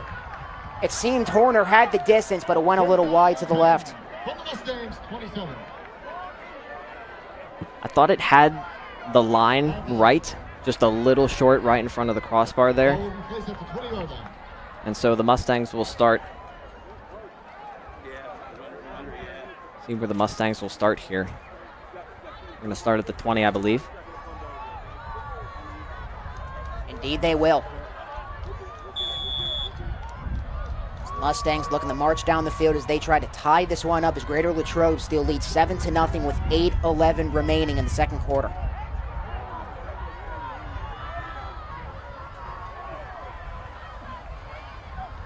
Annenberg hands it off. It's Jackson.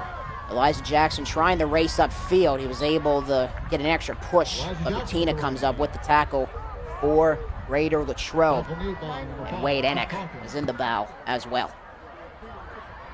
It's going to be a gain of 4, 2nd and 6 with under 8 minutes remaining in the second quarter.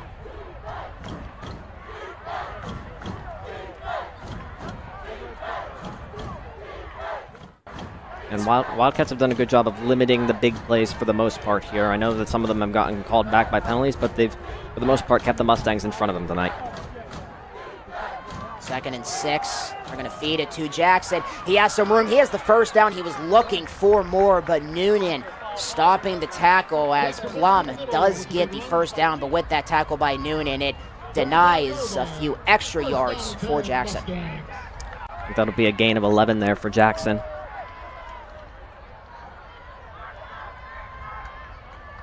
First and 10, ball at the 35.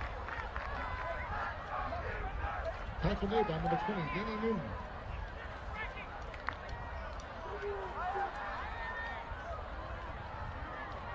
Now under 7 minutes remaining. Greater Latrobe does get the ball to start the second half. Humphreys in motion for Plum. Nonnenberg looks to throw, almost intercepted! What a cut of the route by Letty, and he almost came up with the pick. We have here the Realty One Group replay here. Tristan Letty reads this perfectly, and Nico Singer was sitting there waiting for it. Nonnenberg never saw Letty. And yeah, great break up there. 2nd and 10 here. And keeping the Mustangs in uncomfortable situations on offense here. Clock stops with 6:49 remaining in the second quarter.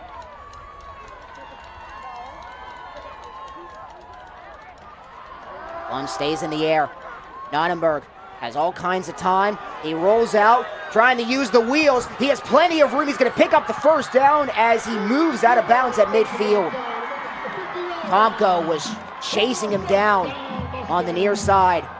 And Nonnenberg comes up with the big first down, chugging the legs to the 49. Gain of 14 there for Nonnenberg. Again, great coverage there by the Wildcats. It's just the play kind of broke. And again, we mentioned this earlier, Nonnenberg is great at being able to use his legs on plays that are either well covered or broken plays and being able to get yards here. Wildcats did a good job on the first 2 times. That time, Nonnenberg was able to find a lot of open room along that right side. 1st and 10 here. The Mustangs trying to get to the plus side of the field. And what a swarm on the defensive line for Greater Latrobe on the give to Jackson. They are going to move it up, but only 1. Only a yard there for Jackson. Number 7, Izzy McMahon. Out to the 50. 5 carries for Jackson so far, only 1 for Samaj Robinson, who had 2 touchdowns last week against Franklin Regional. Dylan Miller coming up with a big stop right at the nose on the D-line. Arbor Young, the end on the right side, and Wayne Enoch on the left. Humphreys again in motion here for the Mustangs. Annenberg looks to throw, eyeing Humphreys. He's going to force it downfield instead, and it's going to be caught. Signor with some room as he gets tackled at the 30. Nico Signor was left open for a split second. Noonan comes up with the tackle for Greater Latrobe. A huge run after the catch for Signor. Gain of 20 there.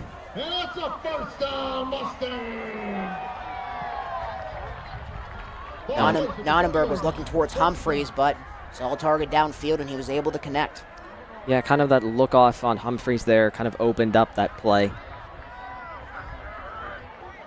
Nonnenberg is going to send it down into the flat. Samaj Robinson trying to force himself upfield. A flag is down as he gets tackled around the 25. This will probably come back here. I think Tristan Letty was trying to make the tackle here, and he got held along the outside. Butina was towards the ball as well. And another hold against the Mustangs.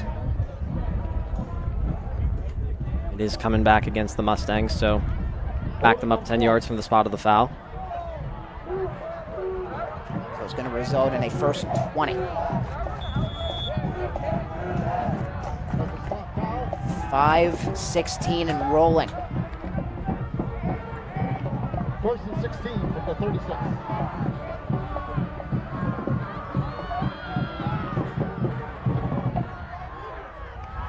Annenberg hands it off.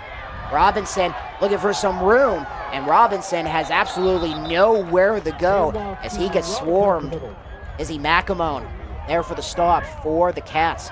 Izzy McMahon may have made the stop here, but if we get the Team Lamani Realty 1 Group replay here, Robert Young was the one that started it. I didn't think we got it at the beginning, but Robert Young came off the left side and he met, I believe it was Jackson. I don't know if it was Jackson or Robinson with the carry there, but he just met him right at the line of scrimmage there, and then Izzy McMahon came right in to clean it up.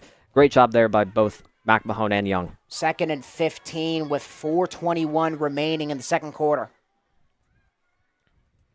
Nonnenberg wants to throw. He's looking to air it down the field. He's going to fire it on the run, and the completion is made. And a big catch and run inside the 20. Brendan Marston, the senior, on target as a big carry results in another first down for the Mustangs. Takes it down to about the 10 there, gain of about 25. Ball's at the 10. First and goal for the Mustangs as they try to tie the game up here.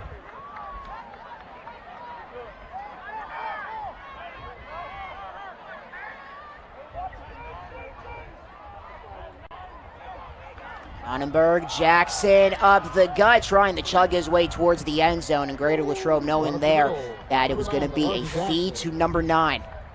So he was able to get about a gain of 1 or 2. See what the official spot is. Officially a gain of 2, ball at the 8. And on those inside runs there by primarily Robinson, or primarily by Jackson rather, they've been able to contain those inside runs for the most part. It's when not only Nonnenberg but Jackson and Robinson get to the outside, that's where teams most likely have their problems with containing that trio.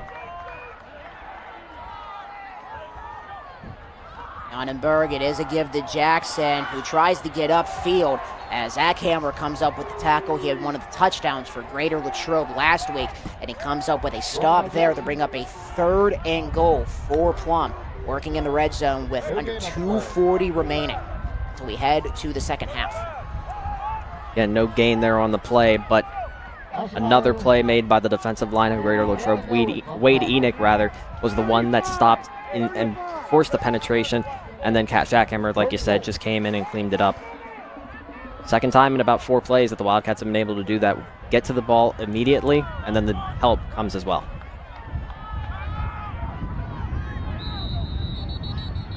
And a whistle, timeout is called. Yeah, timeout's going to be called here by Matt Morgan for the Mustangs. And so, time to mention another sponsor here as the Arnold Palmer Regional Airport. Step up to hassle-free travel at Arnold Palmer Regional Airport with friendly staff, no long lines, free parking, and direct flights every day. Fly direct, fly smart, fly Latrobe, where your journey begins stress-free, the Arnold Palmer Regional Airport.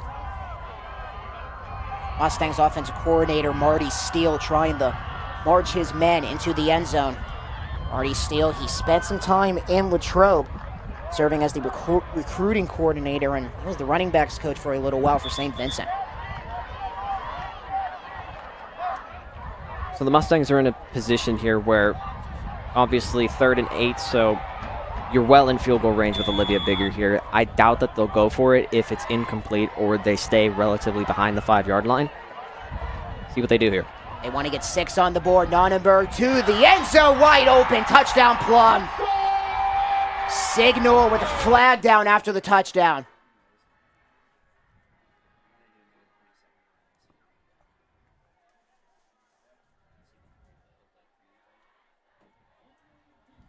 Signor had 1 catch last week.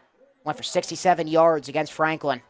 I think the flag is going to be on the celebration. Excessive celebration here.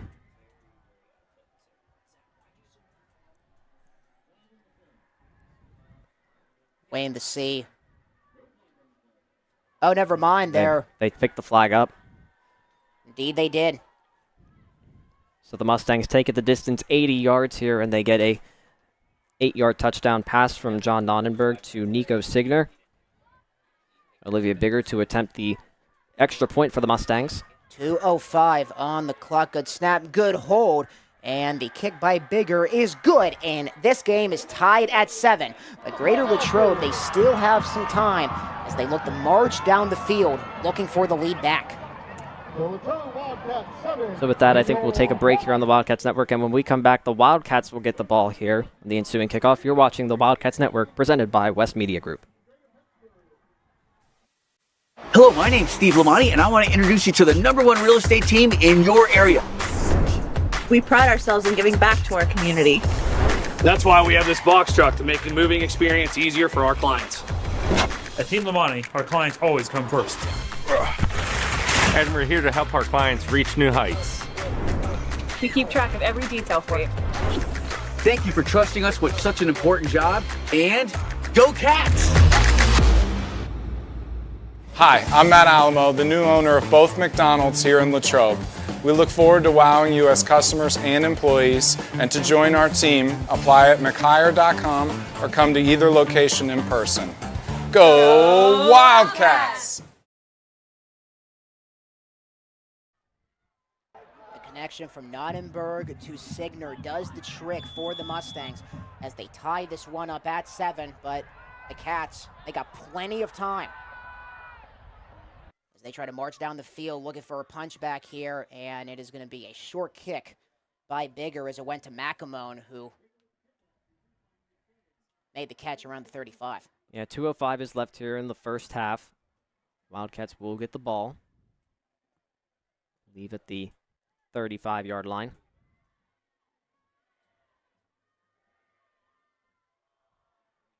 Either 35 or 36. They're going to mark it at 35, it looks like. Ball's at the left hash.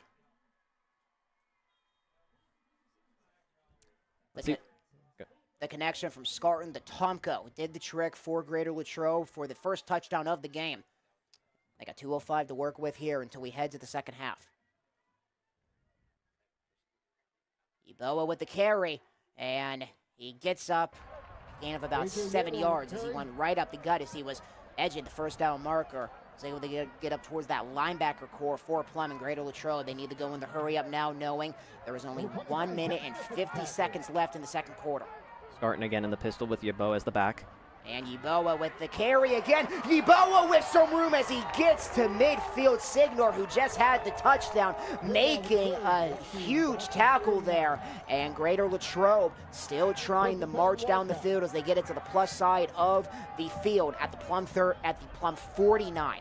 Gain of 14 there. And Signor with another carry to Yeboah. Yeboah trying to chug the lanes up towards the first down as he was trying to get the legs going, as he was able to get it up inside the 45 with the bar being marked at the 42.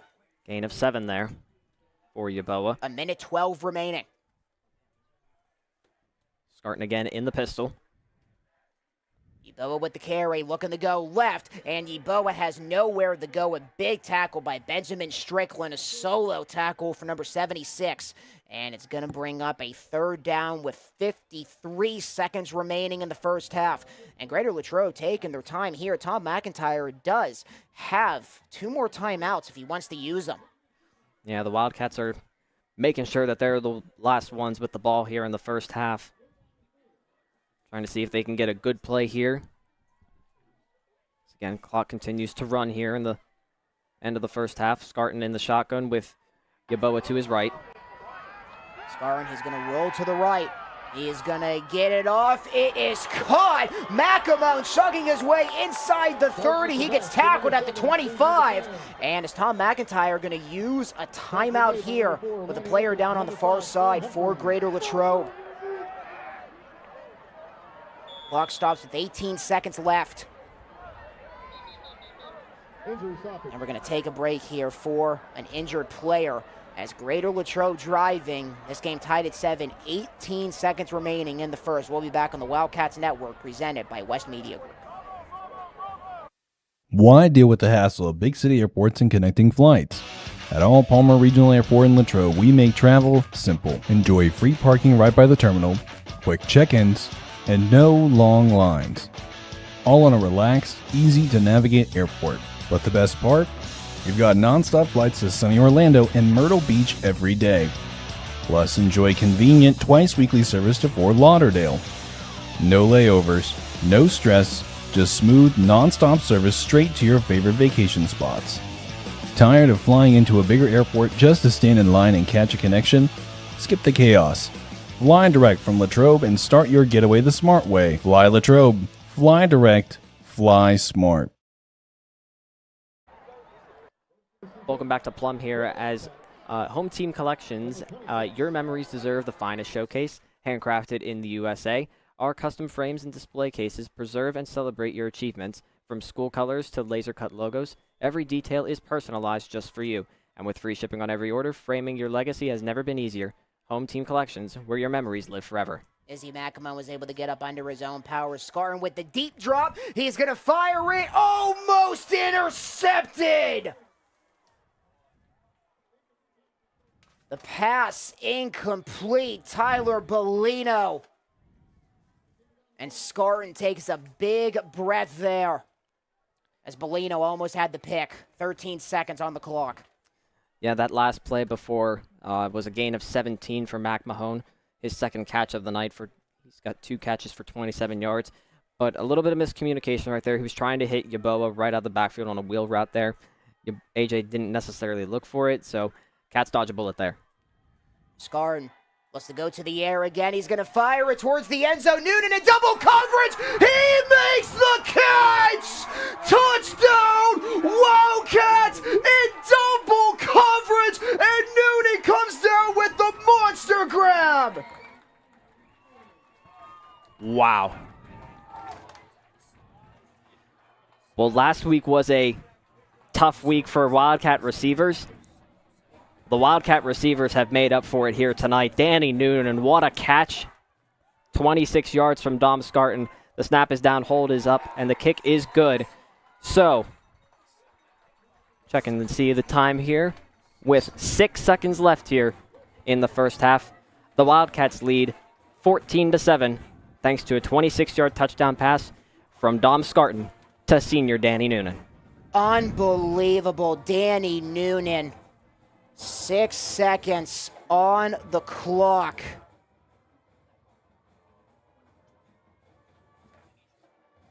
Unbelievable catch by Danny Noonan in double coverage. He didn't care.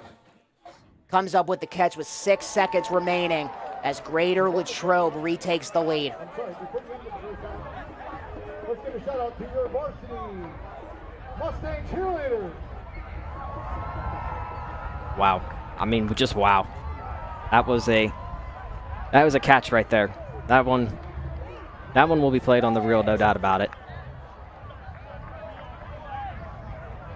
And Noonan jogging out there on the kickoff. With this crowd silent in Plum.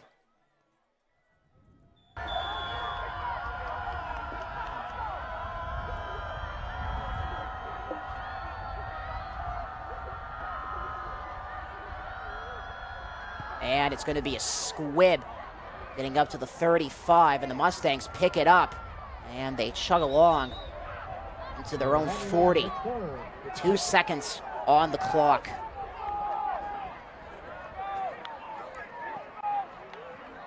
Danny Noonan stuns this crowd here. And those plays right there, those are game-changing plays. They're not just drive-changing plays. They're not just plays that happen. Those are plays where not only do they score the touchdown prior to the half ending, they're going to get the ball back at the beginning of the second half.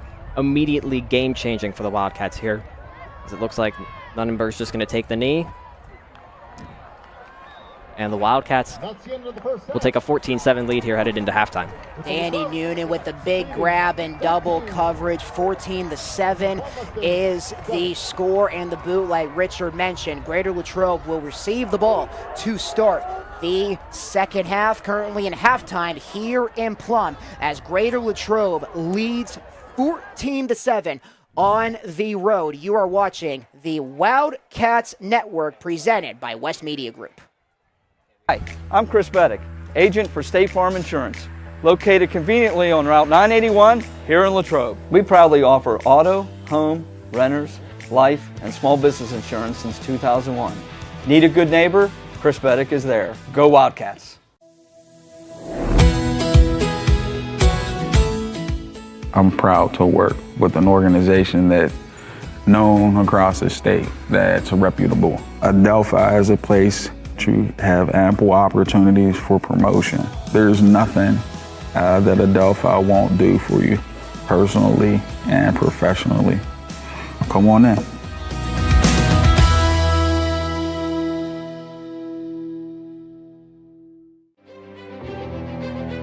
I am the swiftest creature alive. I can make it. I will make it. That's where we come in. A Collision Shop by Jason Mignon is your one-stop shop for all things auto body repair. Our experienced technicians and state-of-the-art facilities have you covered. Body repairs, refinishing, glass replacement, and more. Our friendly office staff is happy to assist you through every step of your vehicle's repair process. Visit thecollisionshopbyjason.com for our complete list of services.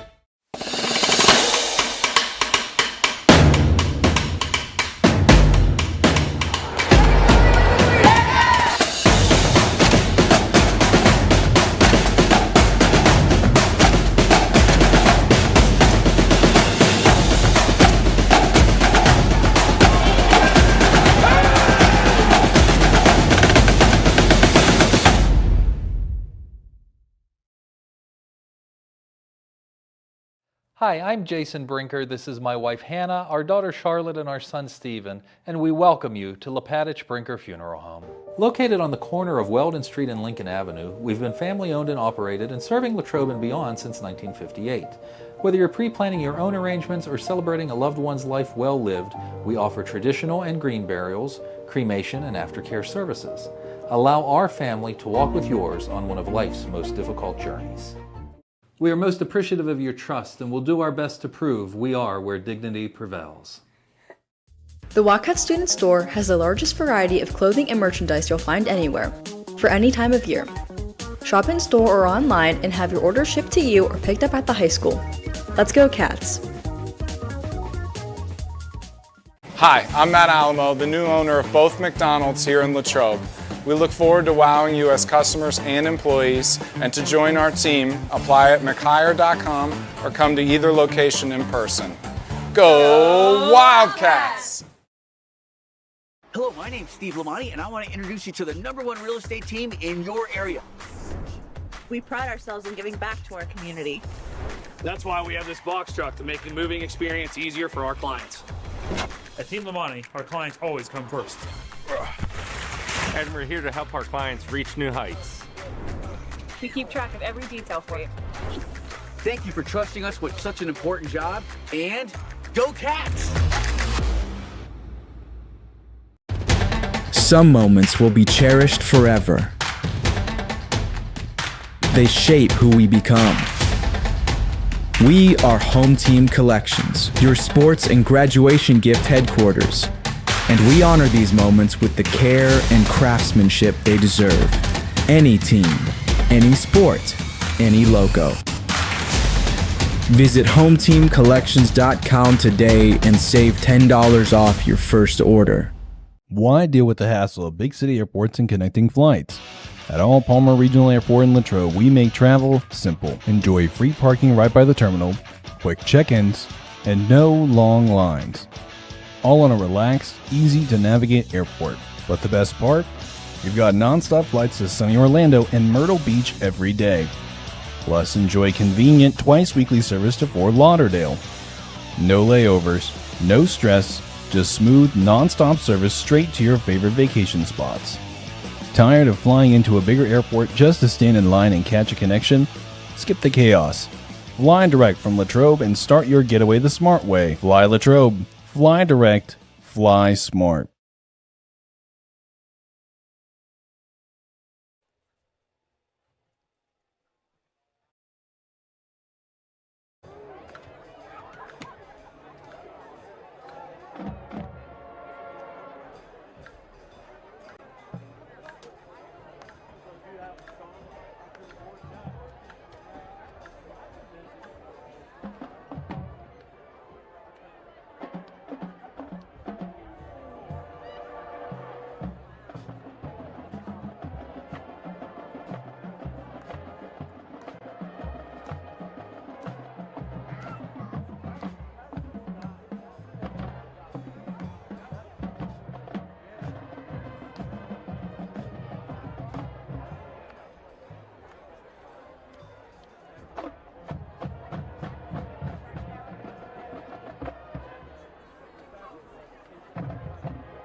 Now prepare to get groovy as the band performs Full Bossa Nova for Austin Powers.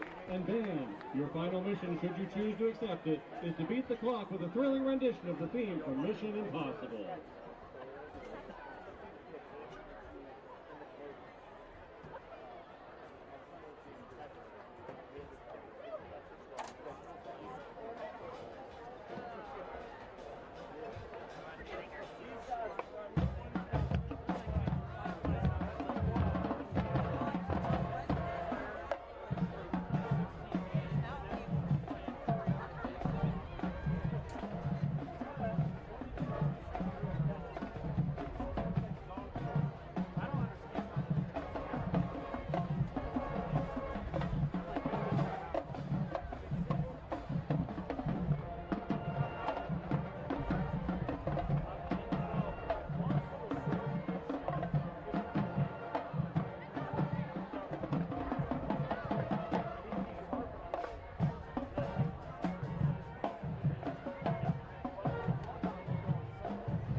The Greater Latrobe Wildcat Marching Band is under the direction of Brian Checo, assisted by Josh Jordan, Morgan Rockwell, and student teacher Daniel Dunmeyer.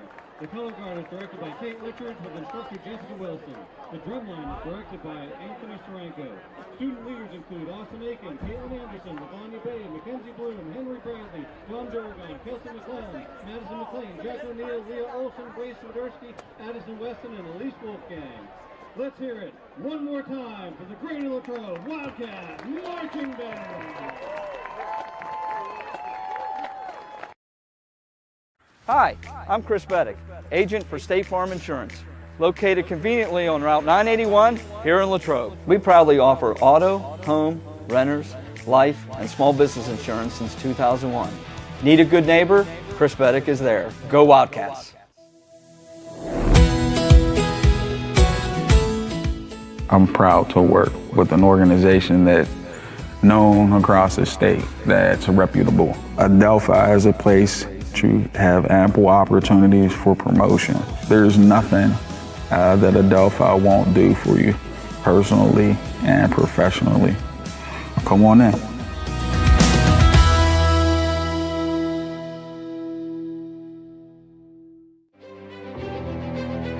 I am the swiftest creature alive. I can make it. I will make it.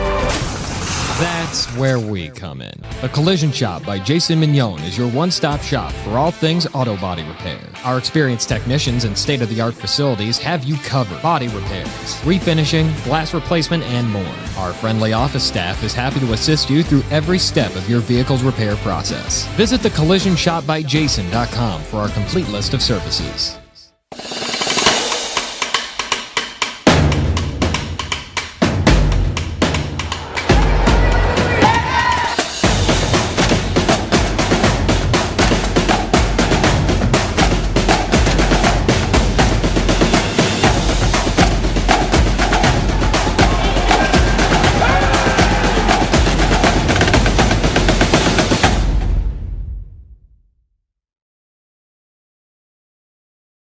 Hi, I'm Jason Brinker. This is my wife Hannah, our daughter Charlotte, and our son Stephen, and we welcome you to Lepatich Brinker Funeral Home. Located on the corner of Weldon Street and Lincoln Avenue, we've been family owned and operated and serving Latrobe and beyond since 1958. Whether you're pre-planning your own arrangements or celebrating a loved one's life well lived, we offer traditional and green burials, cremation, and aftercare services. Allow our family to walk with yours on one of life's most difficult journeys. We are most appreciative of your trust and will do our best to prove we are where dignity prevails. The Wildcat Student Store has the largest variety of clothing and merchandise you'll find anywhere, for any time of year. Shop in store or online and have your order shipped to you or picked up at the high school. Let's go Cats! Hi, I'm Matt Alamo, the new owner of both McDonald's here in Latrobe. We look forward to wowing you as customers and employees, and to join our team, apply at mchire.com or come to either location in person. Go Wildcats! Hello, my name's Steve Lamani, and I want to introduce you to the #1 real estate team in your area. We pride ourselves in giving back to our community. That's why we have this box truck to make the moving experience easier for our clients. At Team Lamani, our clients always come first. And we're here to help our clients reach new heights. We keep track of every detail for you. Thank you for trusting us with such an important job, and go Cats! Some moments will be cherished forever. They shape who we become. We are Home Team Collections, your sports and graduation gift headquarters. And we honor these moments with the care and craftsmanship they deserve. Any team, any sport, any logo. Visit HomeTeamCollections.com today and save $10 off your first order. Why deal with the hassle of big city airports and connecting flights? At All Palmer Regional Airport in Latrobe, we make travel simple. Enjoy free parking right by the terminal, quick check-ins, and no long lines. All on a relaxed, easy-to-navigate airport. But the best part? We've got non-stop flights to sunny Orlando and Myrtle Beach every day. Plus, enjoy convenient twice-weekly service to Fort Lauderdale. No layovers, no stress, Just smooth, non-stop service straight to your favorite vacation spots. Tired of flying into a bigger airport just to stand in line and catch a connection? Skip the chaos. Fly direct from Latrobe and start your getaway the smart way. Fly Latrobe. Fly direct. Fly smart. It's a beautiful day in the neighborhood to stop at Hotel Loyal Pizza in the heart of downtown Latrobe on Ligonier Street. Since opening our doors in 1953, Hotel Loyal Pizza has proudly served the Latrobe area. From pizza, sandwiches, sides, salads, and so much more. Whether you're taking out or dining in, our menu has something for everyone. As if the company here wasn't enough to stop in, try one bite of our highly acclaimed pizza and you're sure to be hooked. Visit our website at hotelloyalpizza.com or call us at 724-537-3741. And remember to support our 2023 Gridiron Wildcats. Go Cats! Hi, I'm Chris Beddick, agent for State Farm Insurance, located conveniently on Route 981 here in Latrobe. We proudly offer auto, home, renters, life, and small business insurance since 2001. Need a good neighbor? Chris Beddick is there. Go Wildcats!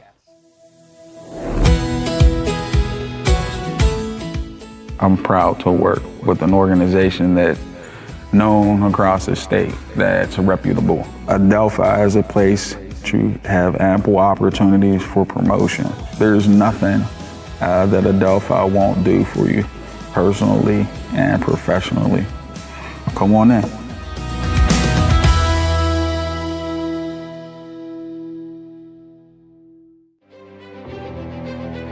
I am the swiftest creature alive. I can make it. I will make it. That's where we come in. A Collision Shop by Jason Mignon is your one-stop shop for all things auto body repair. Our experienced technicians and state-of-the-art facilities have you covered. Body repairs, refinishing, glass replacement, and more. Our friendly office staff is happy to assist you through every step of your vehicle's repair process. Visit thecollisionshopbyjason.com for our complete list of services.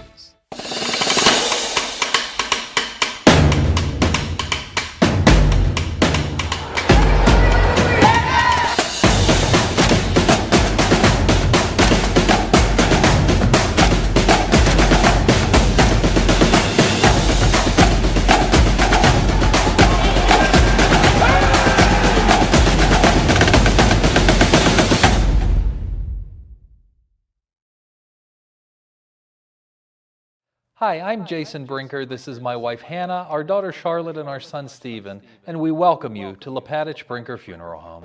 Located on the corner of Weldon Street and Lincoln Avenue, we've been family-owned and operated and serving Latrobe and beyond since 1958. Whether you're pre-planning your own arrangements or celebrating a loved one's life well lived, we offer traditional and green burials, cremation, and aftercare services.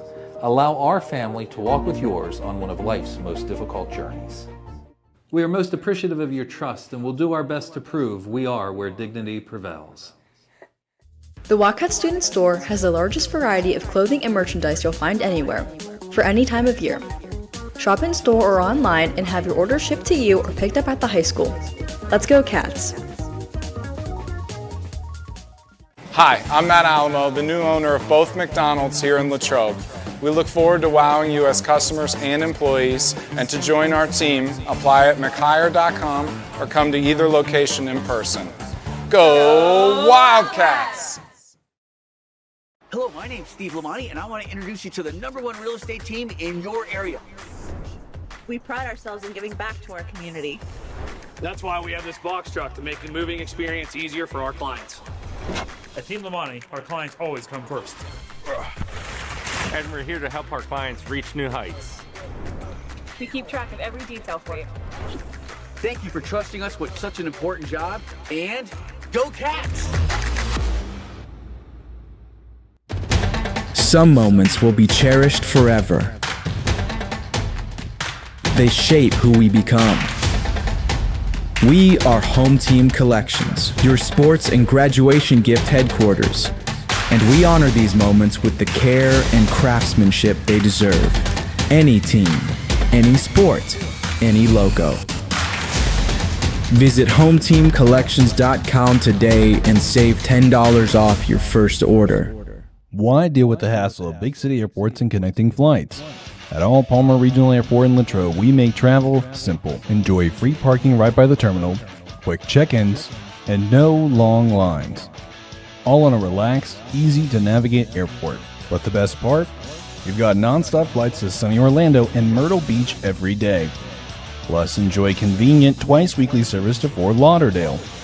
No layovers, no stress, just smooth, non-stop service straight to your favorite vacation spots. Tired of flying into a bigger airport just to stand in line and catch a connection? Skip the chaos. Fly direct from Latrobe and start your getaway the smart way. Fly Latrobe. Fly direct. Fly smart. It's a beautiful day in the neighborhood to stop at Hotel Loyal Pizza in the heart of downtown Latrobe on Ligonier Street. Since opening our doors in 1953, Hotel Loyal Pizza has proudly served the Latrobe area. From pizza, sandwiches, sides, salads, and so much more. Whether you're taking out or dining in, our menu has something for everyone. As if the company here wasn't enough to stop in, try one bite of our highly acclaimed pizza and you're sure to be hooked. Visit our website at hotelloyalpizza.com or call us at 724-537-3741. And remember to support our 2023 Gridiron Wildcats. Go Cats!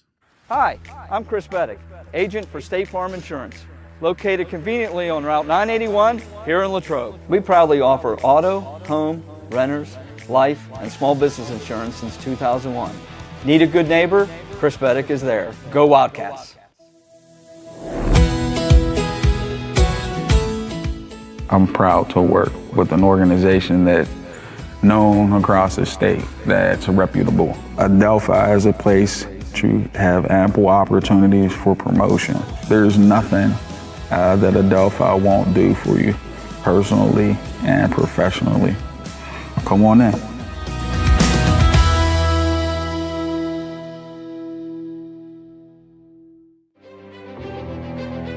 I am the swiftest creature alive. I can make it.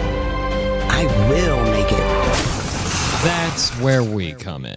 A Collision Shop by Jason Mignon is your one-stop shop for all things auto body repair. Our experienced technicians and state-of-the-art facilities have you covered. Body repairs, refinishing, glass replacement, and more. Our friendly office staff is happy to assist you through every step of your vehicle's repair process. Visit thecollisionshopbyjason.com for our complete list of services.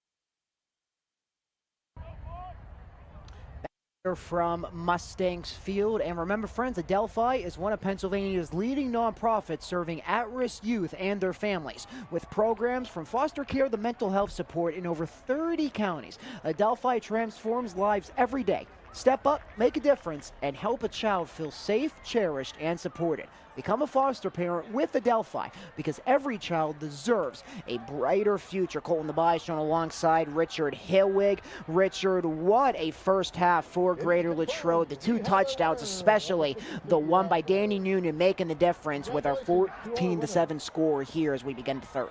Yeah, it was a 7-play, a minute and 59-second touchdown drive right before the end of the half. Obviously capped off by the Danny Noonan 26-yard touchdown pass from Dom Scarton, but they went with a little bit of an interesting approach. They decided to run A.J. Yeboah for the first couple plays of that drive. They then throw to Izzy McMahon to get the big completion, gain of about 17 there, and then obviously the 26-yarder to Noonan. That was a really good drive by the Wildcats, and not only was it a good drive, it was a really quick drive as well, and I feel like, again, mentioned it right before the end of the half. That's a momentum-changing drive. It's not just a game-changing drive. That's a momentum-changing drive where the momentum is not only in your favor right now, it probably will carry with you right as you begin here in the third quarter.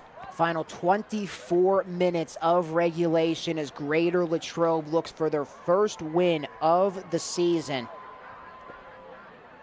I want to apologize there. We are back now on the Wildcats Network, presented by West Media Group, as Greater Latrobe looks for their first win of the season, as they will eye the Norwin Knights next week. Olivia Bigger is getting set to kick off here for the Mustangs, and we want to remind you about our third quarter sponsor, Team Lamani Realty One Group, is here to make your move easier than ever. Our experienced real estate professionals are dedicated to guiding you every step of the way. And now we're excited to offer our very own box of trucks for clients. Another way Team Lamani goes above and beyond. Call them today and let's get moving. Eboa and Ackhammer are back for Greater Latrobe as they look to go ahead by 2 possessions here. A field goal or a touchdown will do the trick. 14-7 is the score as Bigger kicks this one away, and the second half is officially underway. The back pedal, Ackhammer, he loses the ball for a second. He picks it back up at the 5, and Ackhammer looking for some room to run as he gets up to about the 15-yard line. About a 10-yard run for Cash Ackhammer as he was able to pick the ball up and run it for at least 10 yards, but Greater Latrobe will be starting the third quarter deep in their own end. A little bit more stats here as well. A.J. Yeboah had 11 rushes for 43 yards in that first half. Tom Scarton was 6 of 10 for 108 yards and 2 touchdown passes. Obviously, the 26-yarder to Danny Noonan, but also the 36-yarder to Luke Tomko to give the Wildcats a 7-0 lead. Wildcats need to go 85 yards. They've let to go ahead by 2 possessions. Man in motion, low snap for Scarron, and he hands it off right up the gut as Chris Cochran with the first carry of the third quarter, as he has a little gain of about 3 yards to begin the third quarter here from Plum. First carry of the night for Cochran gets him about 3, like you said. Bring up a 2nd and 7 for the Wildcats. 3 carries against Connellsville last week for 11 yards. 2nd and 8, a gain of 2. Yeboah returns to the backfield, Scarton with him. Sends Gasky in motion. Yeboah with the carry, looking to go left, gets past the second wave, and a swarm of purple jerseys all around him as Tyler Bellino was there for Plum as he was able to get out of the POW for the stop, and it's going to result in a 3rd down as Greater Latrobe looks to avoid going 3 and out on the first offensive possession of the third. No gain there, 3rd and 8. Or at least they didn't update the scoreboard yet. Yeah, we got a gain of 3 there from Yeboah, so it'll bring up about a 3rd and 4. All spotted up to 21. 3rd and 3 officially. They're correcting both of us here, Colton. Yeboah in the backfield. Will the Cats stay on the ground? They won't. Scarton sends it out, looking for the wide receiver screen, but the low pass, and it doesn't turn into any yards downfield for Butina, and it will be a 3 and out as the Cats send out the punting unit. Yeah, low throw there by Scarton. We saw that play a couple of times last week where it didn't really work in their favor. Either whether it be by low throws, incomplete passes, or just, Connellsville reading it right away. That time was low throw, and so the Wildcats do go 3 and out here to begin the second half. And the Mustangs, the D gets the job done to begin the third, as it is a low kick as it bounces, and Greater Latrobe has to fall on it, as it was Ty Wisniewski on special teams as it went off his helmet. And the Cats were able to get it back. They were able to get the touch, but obviously Plum will keep, and they will start in terrific field position at the Greater Latrobe 40-yard line. First time starting in Greater Latrobe territory tonight for the Mustangs. Mustangs 1 touchdown in the first half. The connection to Nico Signor on that 3rd and goal. With a throw from Nonnenberg. As the Mustangs offense takes the field for the first time in the second half. First time we've seen an empty backfield here for Nonnenberg. He's going to send Robinson. Nonnenberg looks to throw in midfield, has all kinds of time, fires it over the middle, in and out of the hands of Humphreys. They would have had the catch at around the 30-yard line.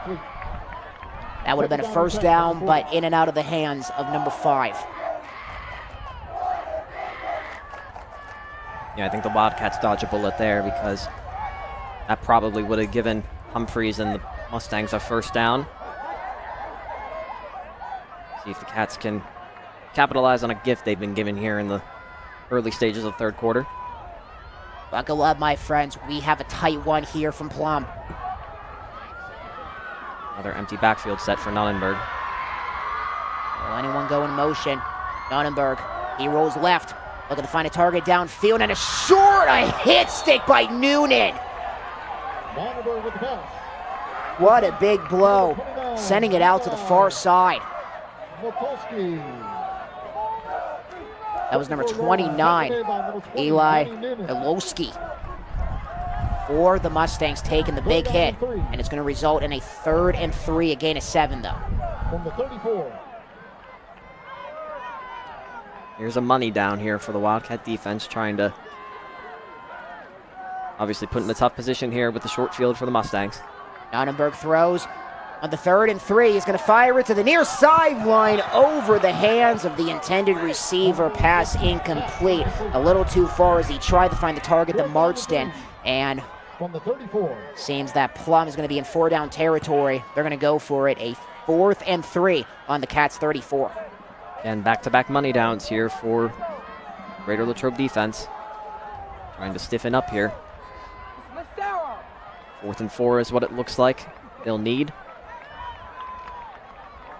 4th and 4. Again on that last play, another strong play by Aaron Gasky on defensive end, making his first start tonight.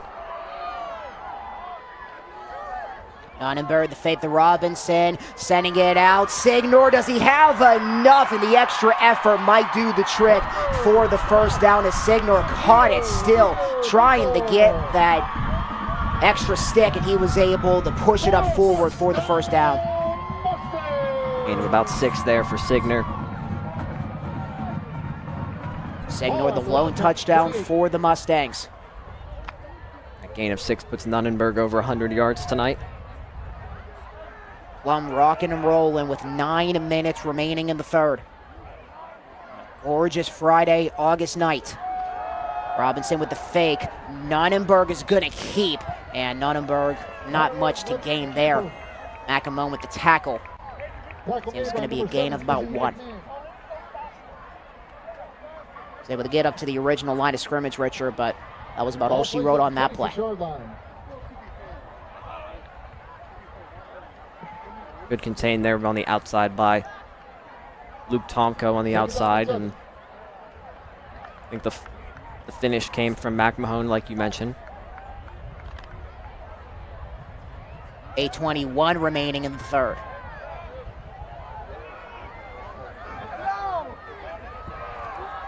Ball at the Cats' 26. Nonnenberg looks to throw, sends it out far side. Signor looking to get up towards the first down marker. It's going to come up a little bit short, it seems, or maybe not.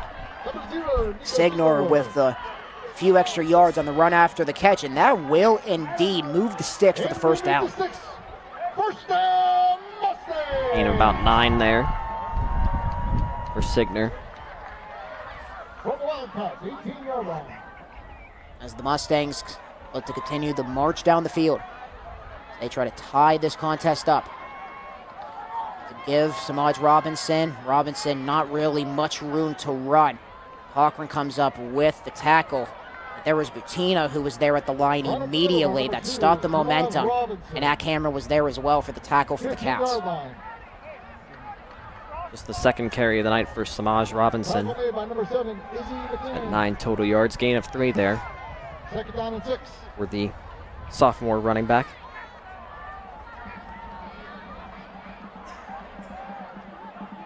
Well, I'm really liking these long, methodical drives. That is how they were able to get on the board with that touchdown in the 2nd quarter.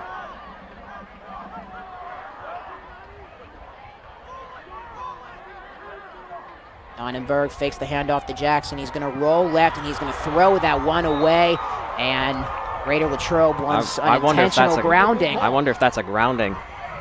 Because he threw, it's not like he tried. There's no yellow, Richard. There's no yellow on the field here, but there was no one in the area.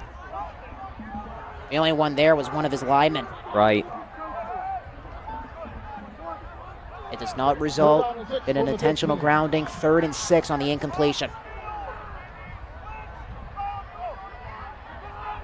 Obviously in field goal range for Bigger, but Plum wants the first down. Jackson is the running back next to Nonnenberg on his right. 3rd and 6. Nonnenberg looks to throw down the middle, caught Humphreys, touchdown Plum. On the 3rd and 6, and the Mustangs are an extra point away from tying this game. That's another concept that they ran, just like on the 8-yard touchdown to Nico Signer. Trying to find that middle of the zone. Wildcats and Humphreys, who had a crucial, not necessarily crucial drop on the first play of this drive, but the kick is up, flag is down.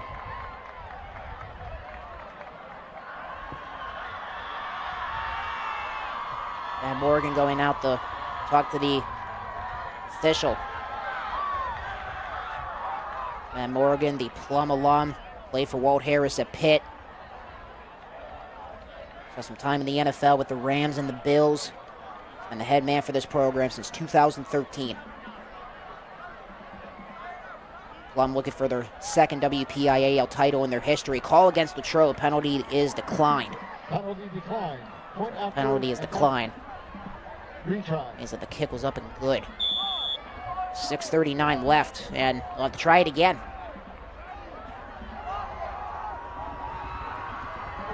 Nice snap, hold us down, the kick is on the way, and this game is tied. 6:39 remaining in the 3rd.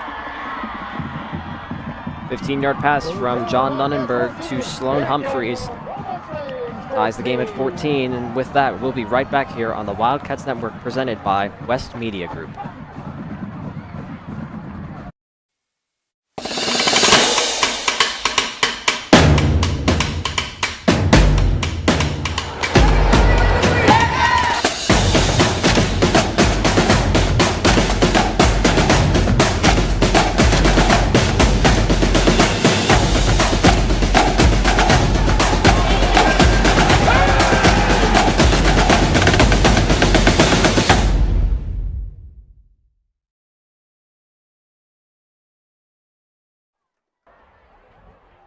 Back here from Mustangs Field on this gorgeous night here in Plum. As we had a look at the scoreboard entering in to halftime, a brand new scoreboard here at Plum High School with help from a major donation by a name that I think you all might know. His name is Pat McAfee. He's a known guy here upon Western Pennsylvania. Not only is he an alum here of Plum High School, but he also made his trip to Latrobe at St. Vincent College for Steeler training camp. So he's a big Western PA guy, no doubt about that. Yeah, had the big night at PBG Paints Arena. That was so much fun to watch. And, you know, Pat McAfee, kicker here, also played soccer, obviously. At Plum, had that career at West Virginia and the other one at the Colts. And just a phenomenal way that he has been able just to build his brand as he is now, there's no doubt about it, the biggest media star on the planet. Sports media star, at least, on the planet. Hudson Strasser, the junior, will kick it away. It's a line drive. And that one is going to go off of the hands of Wisniewski, and he looks to run. And Wisniewski with the big blow on the far side right in front of that Plum student section here tonight. Team, it's a USA night for the Plum student section in their opening game here at Mustangs Field in 2025. It looks like the Wildcats will start at their own 25. Go 75 yards to try and get another touchdown here. They've responded each time the Mustangs have scored here tonight. Game tied at 14 with 6:34 remaining. And a run here on the second offensive drive for Latrobe. Not really much room to run. Goa was able to get back to the original line of scrimmage, and that was about it. 2nd and 10. They stopped at the line there. See Robert Young checking into the game for the Wildcats now. Still looking for his first catch in a Cat uniform. He's made his impact known on defense here to start the season. Still trying to work his way into the offense, but It'll only be a matter of time before that happens. You can send in motion to the near side. Spartans in the pistol. 2nd and 10. Scarton looks the throw, flag down deep in the secondary. I think we got an illegal motion here against the Cats. Back them up 5 yards. 2nd and 15 now at the 20. And again, it was right after their opening drive of the second half where things really started to unravel with the penalties. They didn't happen much in the first half last week, but the second half had the penalties. It had just a lot of inconsistencies on offense. See depending on how, the Wildcats approach this 2nd and 15 now, 2nd and long, which is, again, somewhere you don't want to be. It's going to be handoff. Eboa, another whistle. I think another legal motion here against the Cats. Looking for the flag, did not see it. It was now one of the officials in the secondary picking it up, and 2 penalties, and the Cats get pushed back 10 yards, 2nd and 20. And situations you don't want to be in if you're the Wildcats. Greater Latrobe looking to avoid giving the ball back with a chance for Plum to take the lead. Scarton back to pass. He is going to send it off. McAmone gets back close to the original line of scrimmage as Izzy McAmone getting a lot of those yards back. It's going to be a 3rd and long, but with how this drive has been going, Richard, I'm sure that Greater Latrobe will take their chances here. About a 3rd and 12 is what it looks like here, so they do get a little bit back. And you are correct, gain of 8. Yeah, not ideal for being in those 3rd and 10 plus, but it's better than 3rd and 20, let me put it that way. Got to get to the 35. Scarton looks the throw. Near side, he's going to send it off. It is intercepted. Another pick for Scarton.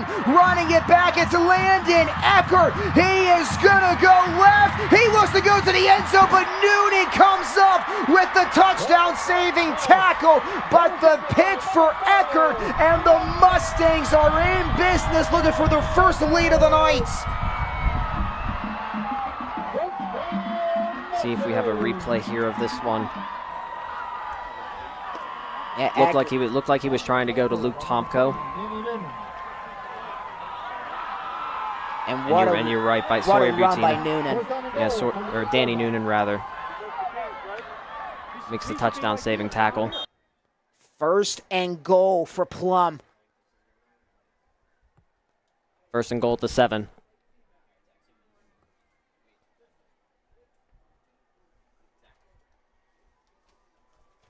Mustangs in prime position to score and take the lead.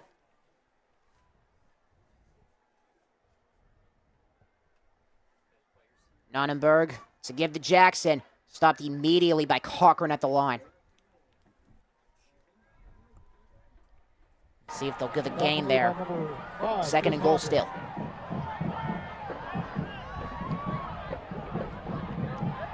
A terrific tackle by Chris Cochran. And it stays at the 8-yard line, so no gain on the run for Jackson.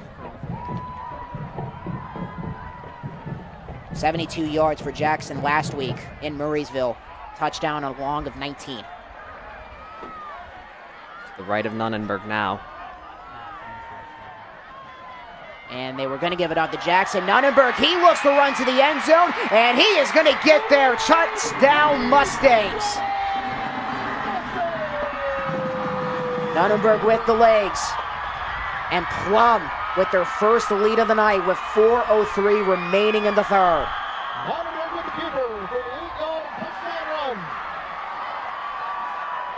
Yeah, a little bit of a play action fake there. Design looked like a design run there by Nonnenberg. Completely fooled the Cats defense, and for the first time tonight, the Mustangs have the lead.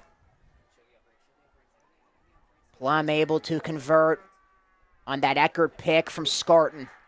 And the kick is up, and it is good.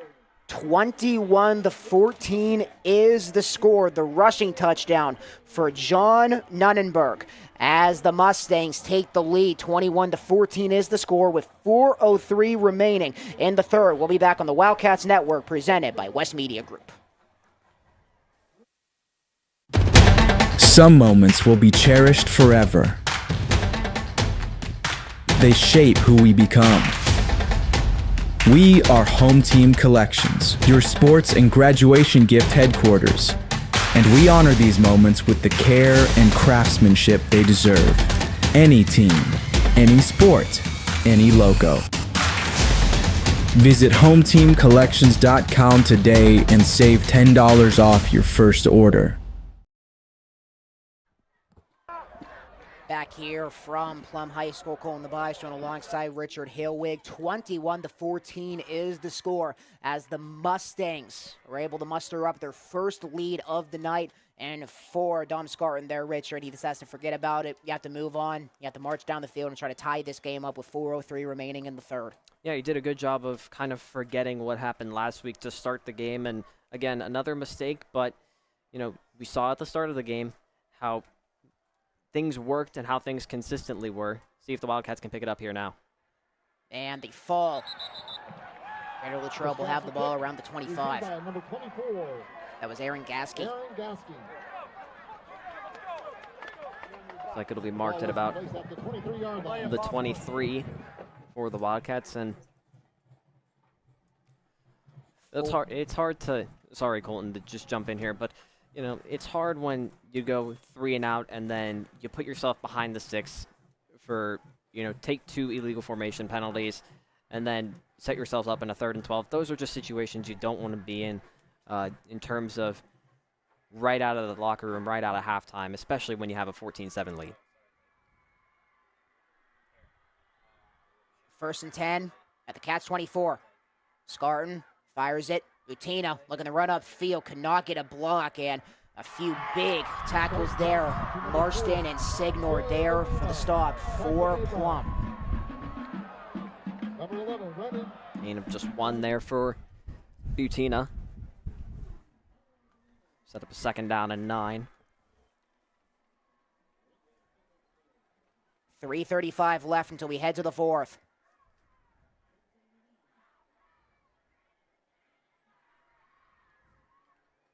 Three receivers out wide to the far side. Noonan alone on the near. Eboa looking to run upfield. He gets off 1 tackle, trying to get off another, and he moves up towards the 1st down marker. It's going to be a little bit short, but getting off that attempted tackle by Marston, and Eboa was able to get a few extra yards as a result. 3rd and short with 3 minutes remaining in the third. Yeah, that's a well-earned gain of 4 there by A.J. Eboa, setting up again a 3rd and manageable. 3rd and about 5, I believe, is what it will be. Officially a 3rd and 6. Okay.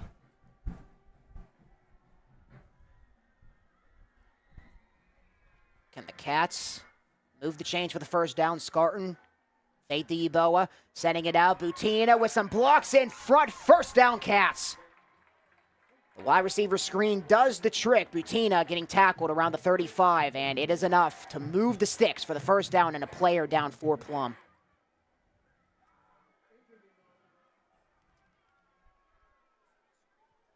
And we're going to take a break here. It's Signor who is down for Plum. 1st down, Greater Latrobe. We'll be back 2:37 remaining in the third. You're watching the Wildcats Network presented by West Media Group.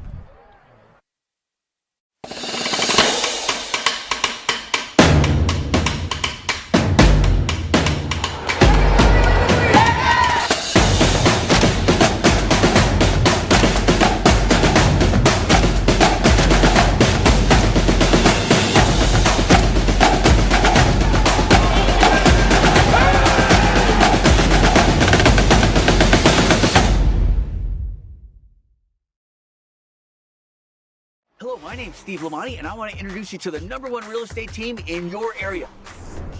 We pride ourselves in giving back to our community. That's why we have this box truck to make the moving experience easier for our clients. At Team Lamani, our clients always come first. And we're here to help our clients reach new heights. We keep track of every detail for you. Thank you for trusting us with such an important job, and go Cats!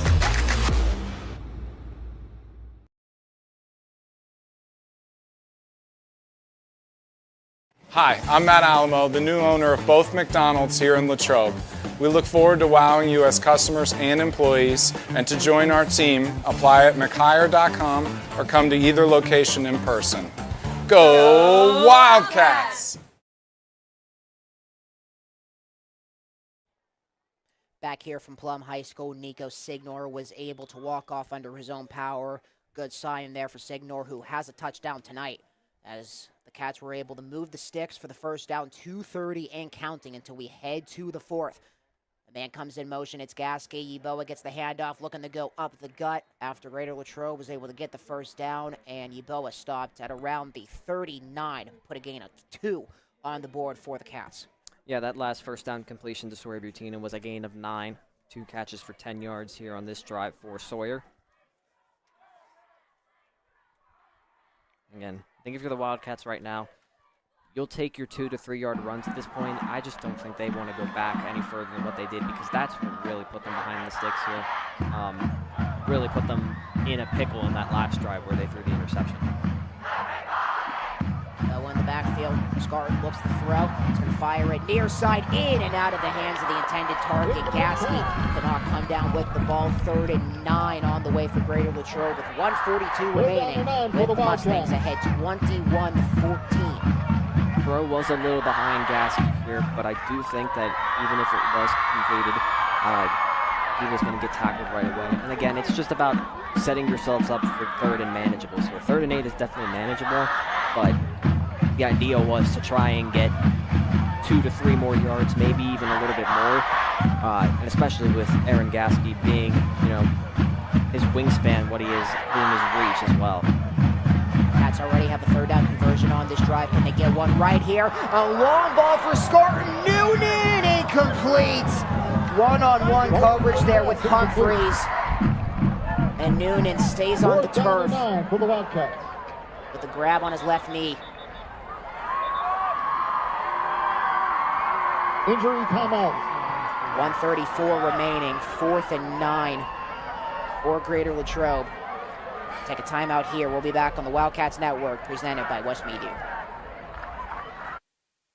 Hi, I'm Jason Brinker. This is my wife Hannah, our daughter Charlotte, and our son Stephen, and we welcome you to Lepatich Brinker Funeral Home. Located on the corner of Weldon Street and Lincoln Avenue, we've been family-owned and operated and serving Latrobe and beyond since 1958. Whether you're pre-planning your own arrangements or celebrating a loved one's life well lived, we offer traditional and green burials, cremation, and aftercare services.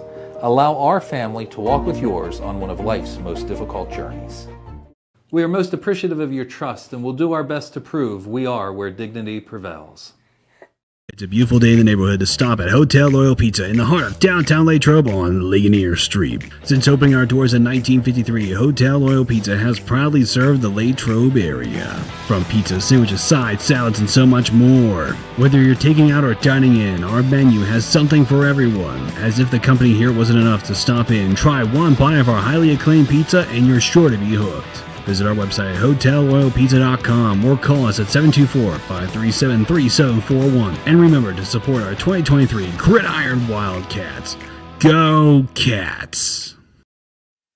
Back here on the Wildcats Network, Noonan was able to walk off to the sidelines under his own power, punting unit out for the Cats. The long boot for Horner as it goes out of bounds at around the Mustangs' 40-yard line.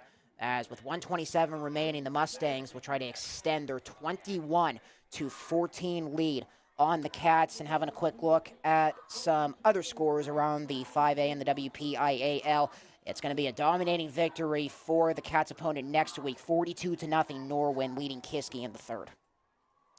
Mustangs will start at their own 46 here. And they've been set up with some pretty good field position here to begin the second half in all 3 of their drives here, including the 2-play touchdown drive via the pick 6, and then starting at the Greater Latrobe 40 on their opening drive of the second half. Nonnenberg, the roll to the right, looks downfield, Fires, incomplete, and a flag is down.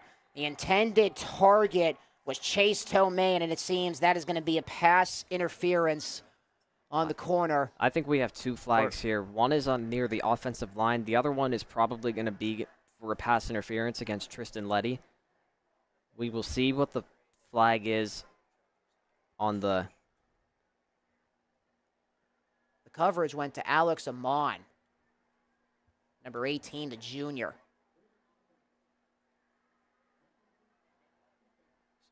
So it's a... So I think we have a hold.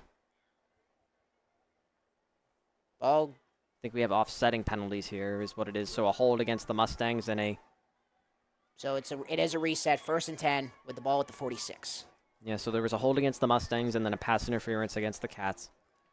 And the Cats going to break there because if Plum didn't have a hold, then Amon would have been called for the PI.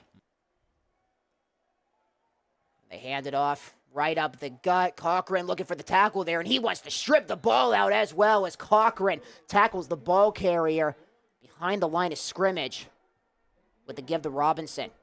Just a gain of 1 there for Robinson. It'll bring up a 2nd down and 9. Obviously, it is good to know that Danny Noonan did walk off the field under his own power, and like you said, Alex Amond is in for him at cornerback. Obviously, if you joined us late, Andy Tash still week to week for the Wildcats, so they are now shorthanded by 2 defenders as of right now. 37 seconds, 21-14. Plum looking to extend their lead. Annenberg, all kinds of time, fires far side, picked off! Kenny down the sidelines. Can he get a block? Still on his feet, trying to chug his way inside the 20. And the Cats get the turnover that they have been looking for as they are in business. Tristan Letty. Here's the Team Lamani Realty 1 group replay. I don't think John Nunnenberg never saw him. Hand fighting on the other side, that's totally fine. And Tristan Letty just jumps this one, the 6-foot junior. And then how about this return? The return all the way to about the 30-yard line, and then he gets the push. Wade Enoch in there to help guide him to the 21-yard line. 1st and 10 Cats, right outside the red zone. 17 seconds remaining in the 3rd and a whistle.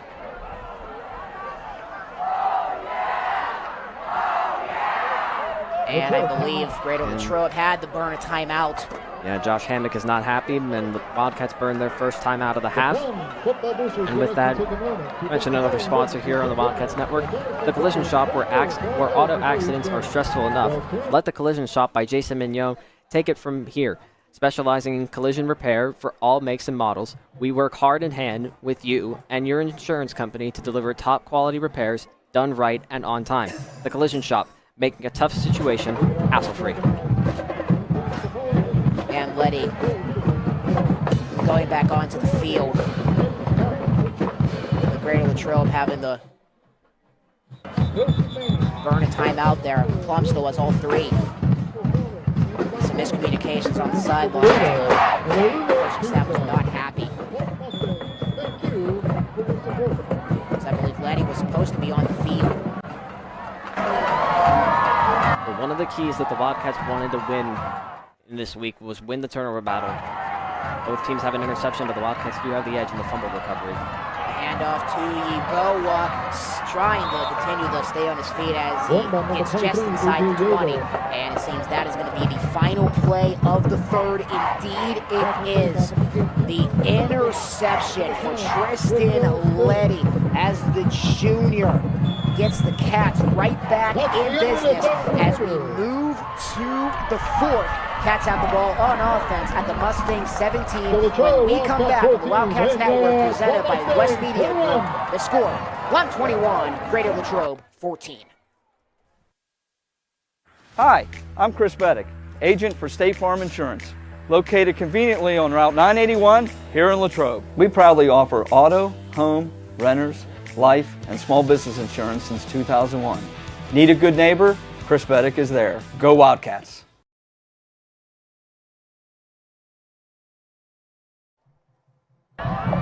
Welcome back here to the Wildcats Network as our fourth quarter sponsor is Lepatich Brinker Funeral Home. Owned and operated by Jason Brinker, Lepatich Brinker Funeral Home proudly continues a tradition of community-focused service with modern facilities and technology. They remain committed to dependable, compassionate care We'd like to where thank dignity prevails. that are supporting Both teams the switch front sides. two. Cats now working on offense, left to right, on defense, right to left on your screen. Ball at the Plum 17, final 12 minutes of regulation on the clock. We have 2nd and 6 here for the Wildcats as we begin the fourth quarter of play. Start in the shotgun, pistol formation with Yeboah as the back. Yeboah's going to get the carry, left side, trying to scissor his way through the line. Now there is pushing and shoving, both teams trading paint on the 2nd and 7. Going to come up a little bit short of the first down. Cats were able to move the ball 3rd and short for the four officially.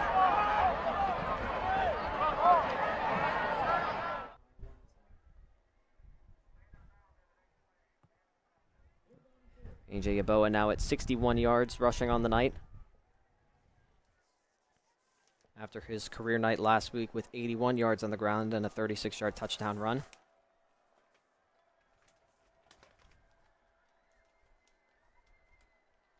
Scarton hands it off. Yeboah shaking his way right side. A flag is down as Yeboah is going to pick up the first down. And there's a flag thrown on the tackle. That might be a horse collar if it's against Plum. There's a flag on the far sideline, and there's a flag. I'm assuming it's going to be for the horse collar tackle. Obviously see here, but I believe he had enough for the first down. It was close. I believe he did as well.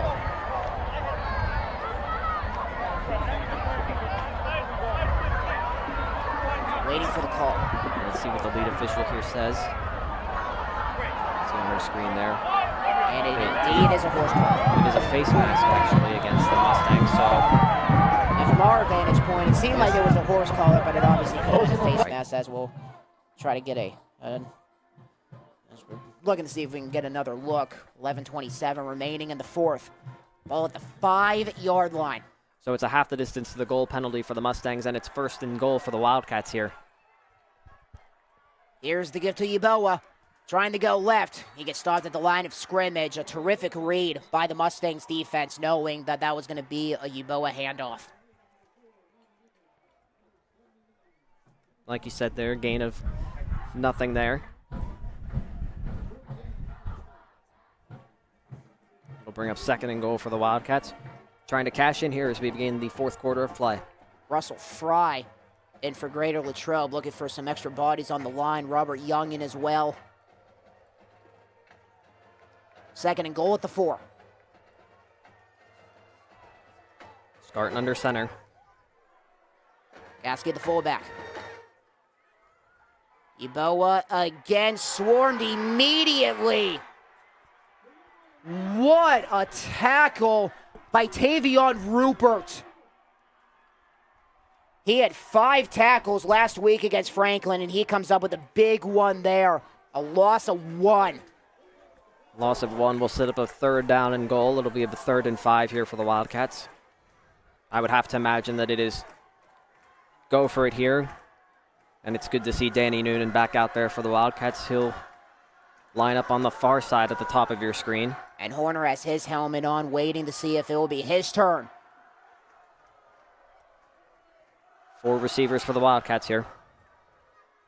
Scarton looks to throw towards the end zone. It is caught, and it is... He's a yard short, it looks like. Indeed it is.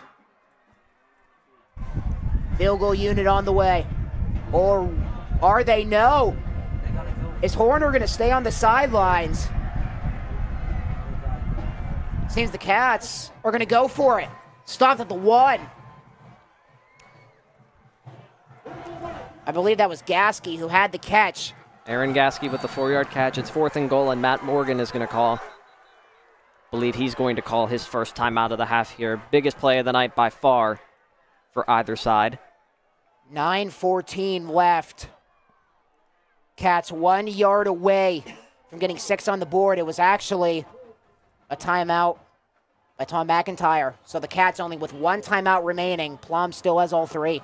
With another timeout, it's time we bring up another sponsor here. The Unity Printing Company, for over 45 years, has been your local printer, proudly serving Latrobe, Greensburg, Ligonier, and surrounding communities. From printing and signage to embroidery, engraving, trophies, and promotional items, they do it all right here in Latrobe. Unity Printing, your one-stop shop for your quality service.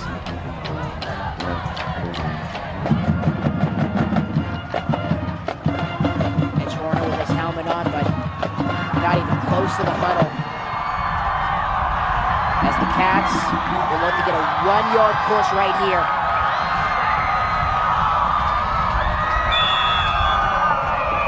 See Robert Young at the bottom of your screen, number 85. It's going to be a Wildcat. Scarlett isn't even on the field. Oh, there he is, Scarlett. Can they get the sneak? They hand it off to the fullback. Is he in? Gasky! Touchdown, Cats! Wildcats touchdown. Here's the Team Lamani Realty 1-3 play. How about those tricky Cats right here? Faked out Tyke, our cameraman, so hard. How about that extension by Aaron Gasky? Little run play there. Bag of tricks by Josh Hammock and Tom McIntyre, and Mitch Horner knocks through the extra point, and we are tied at 21. 9:09 left. The 1-yard run on the 4th and goal. Aaron Gasky with the TD. This game is tied. 9:09 left. As we will be back on the Wildcats Network, presented by West Media Group. Why deal with the hassle of big city airports and connecting flights?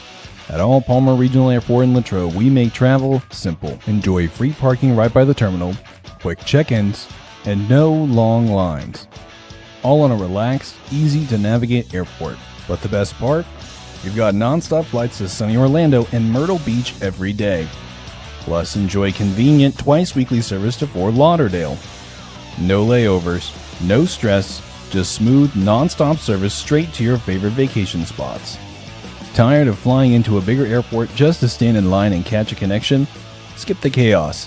Fly direct from Latrobe and start your getaway the smart way. Fly Latrobe. Fly direct. Fly smart. Back here from Mustangs Field, 9:09 left.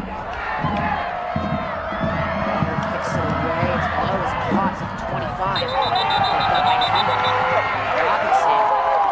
They've run dead. Greater Latrobe. First started with that interception by Letty. 1-yard run by Gasky. Does the trick to tie this game at 21 with 9:09 left in regulation. That drive was 7 plays, 21 yards, and ending in the Aaron Gasky 1-yard touchdown run.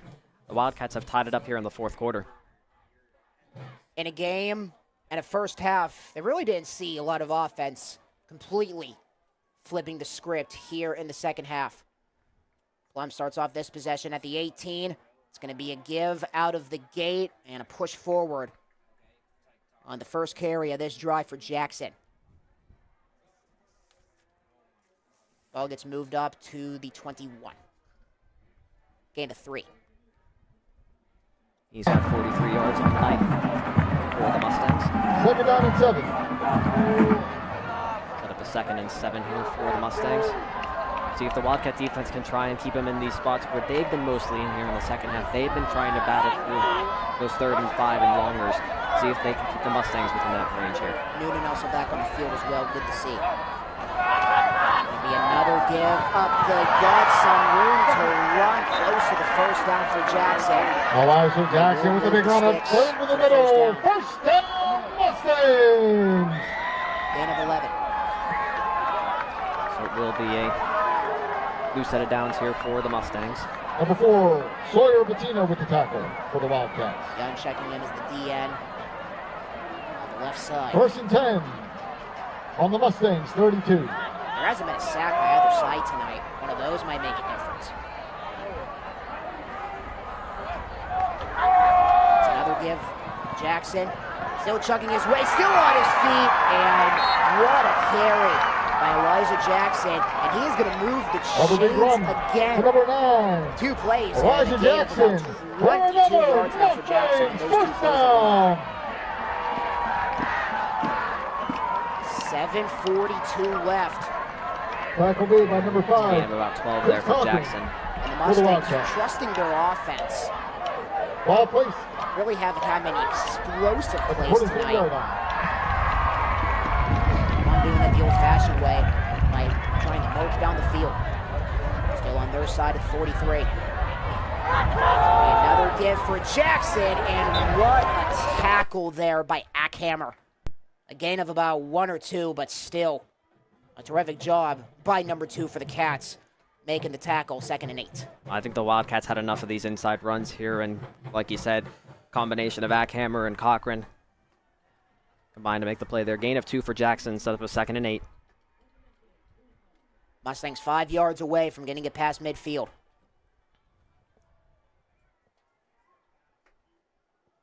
Lunenburg under center here. And he was going to throw. It's a fake. And a gain of about 5. Still waiting for the whistle as the Cats were looking to get the tackle, and they do. Gain of 5 with the ball in midfield on the run for Robinson. 3rd and short for Plum. It's be about a 3rd and 3 here for the Wildcat defense. You are correct, Richard. Again, 3rd and 3s to 3rd and 7s are money downs. This is without a doubt the biggest money down of the night so far.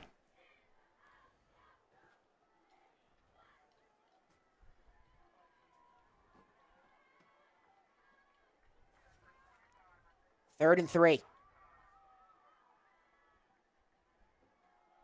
It's going to be a handoff to Robinson. No, it's Jackson, and he chugs his way forward for the first down. Seeing that Greater Latrobe was going to get him, and then Jackson with the spin as he gets up to the Cat side of the field at the 45. It's a gain of 5 there, maybe 6. They're going to give him 6. And now the Mustangs are in Wildcat territory here. And they're in business to try to run this clock down. Now 5:36 left. This game tied at 21. Under center again for Nunenberg. And he's going to fake the handoff. Nunenberg running right. Noonan with the tackle!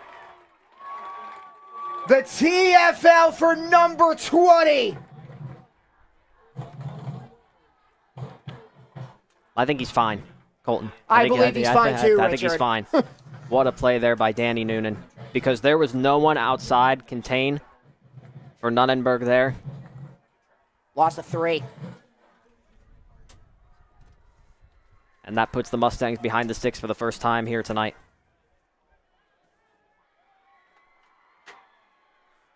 When Nunenberg go to the air, he will not. It's a give up the gut. Robinson still on his feet. Gets back up to the original line of scrimmage. He gets tackled at the right hash at the 40, gaining 7 yards back. It's going to result in a 3rd and medium for Plum as they get back to the Cat side of the field. 3rd and 5 initial. 3rd and 5 on the board. It's a gain of about 9 there for Jackson.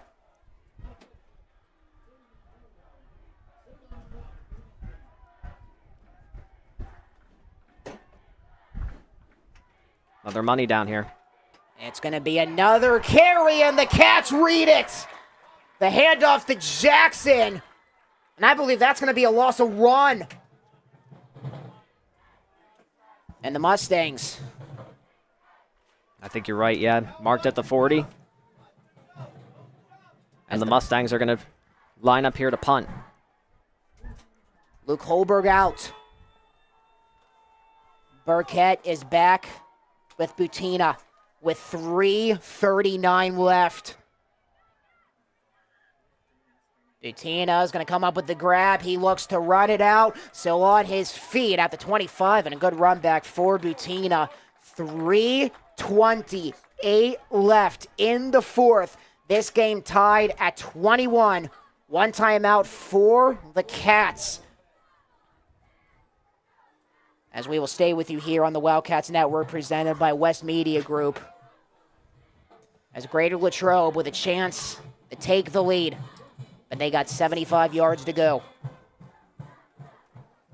They will start on offense at their own 25 here. Dom Scarton bringing the play in from the sideline. He'll be joined from the sidelines by Cash Ackhammer and AJ Yeboah.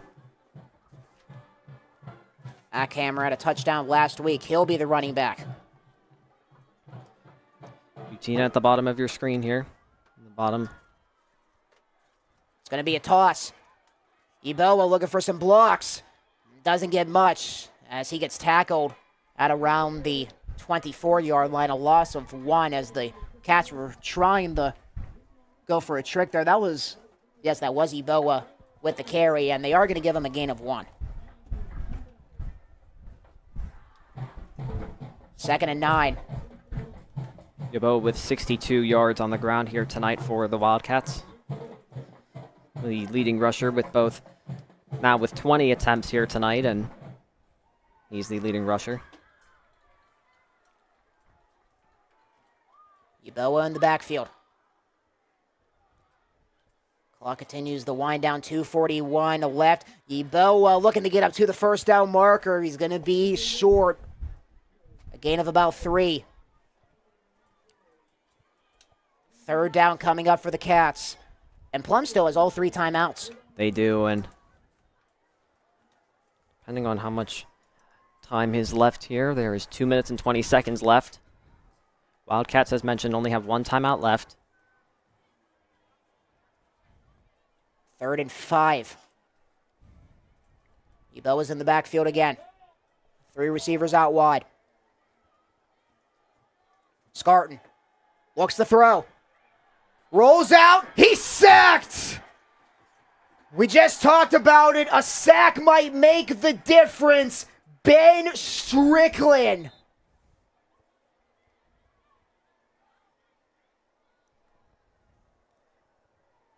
Looks like we have an official timeout here.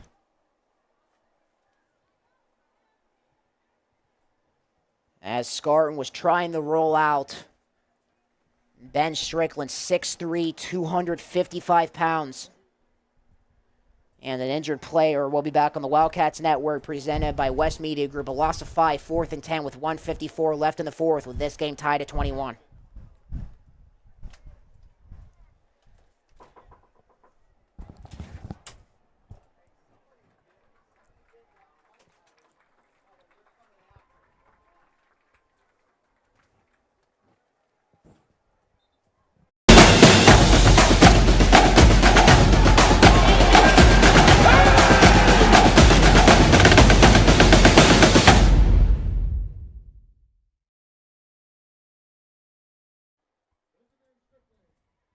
Back here on the Wildcats Network, Scarton was able to get up, taking the big hit on the sack. And it's going to result in a punt for the Cats. Mitch Horner back at his 12-yard line. Back to receive, Humphreys. He has a touchdown already tonight. As the Mustangs with a chance to win the game here. It's going to bounce. What a boot for the Cats. It's going to roll to the 30. It took a Mitch Horner bounce. And again, it almost hit a Mustang. It almost hit Kenneth Smith on the way back. Plum will start at about their own 32, 31-yard line. Maybe even further back. It stopped around the 30. If that would be the case, Plum needs 70 yards with 1:14 remaining. As the Mustangs look to march down the field. They got all 3 timeouts, maybe possibly trying to get in the field goal range for Olivia Bigger. For Greater Latrobe, they have the need to get a turnover or just keep the Mustangs on their side of the field, as they might try to eye overtime. It is 1st and 10 from the 31 here for the Mustangs. Nonnenberg with the roll. He's going to send it deep, and it is incomplete. Humphreys, the intended receiver. Noonan there on coverage. Clock stops with 1:08 left. Good coverage there by Danny Noonan, staying with Humphreys step for step. Nonnenberg knew he only had one play. It was either to hit him in stride or overthrow it, and not force an interception here. If you're the Mustangs right now, the key is to not force a turnover. But however, the clock does stop right now to the benefit of the Wildcats. Greater Latrobe with only one timeout.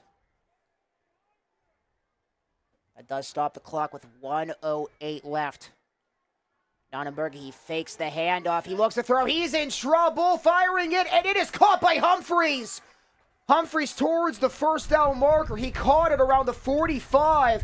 Hazen was trying to run up to get the sack, and Nonnenberg was able to get up just in time. And the Sticks will move forward for the first down.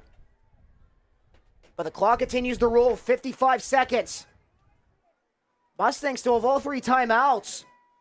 If Matt Morgan wants to use one, they won't. And Nonnenberg, all kinds of time.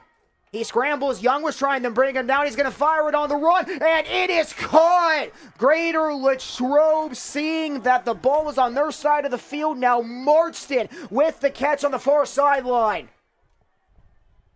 Gain of 17 there. As the Mustangs are inching their way towards field goal range for Olivia Bigger.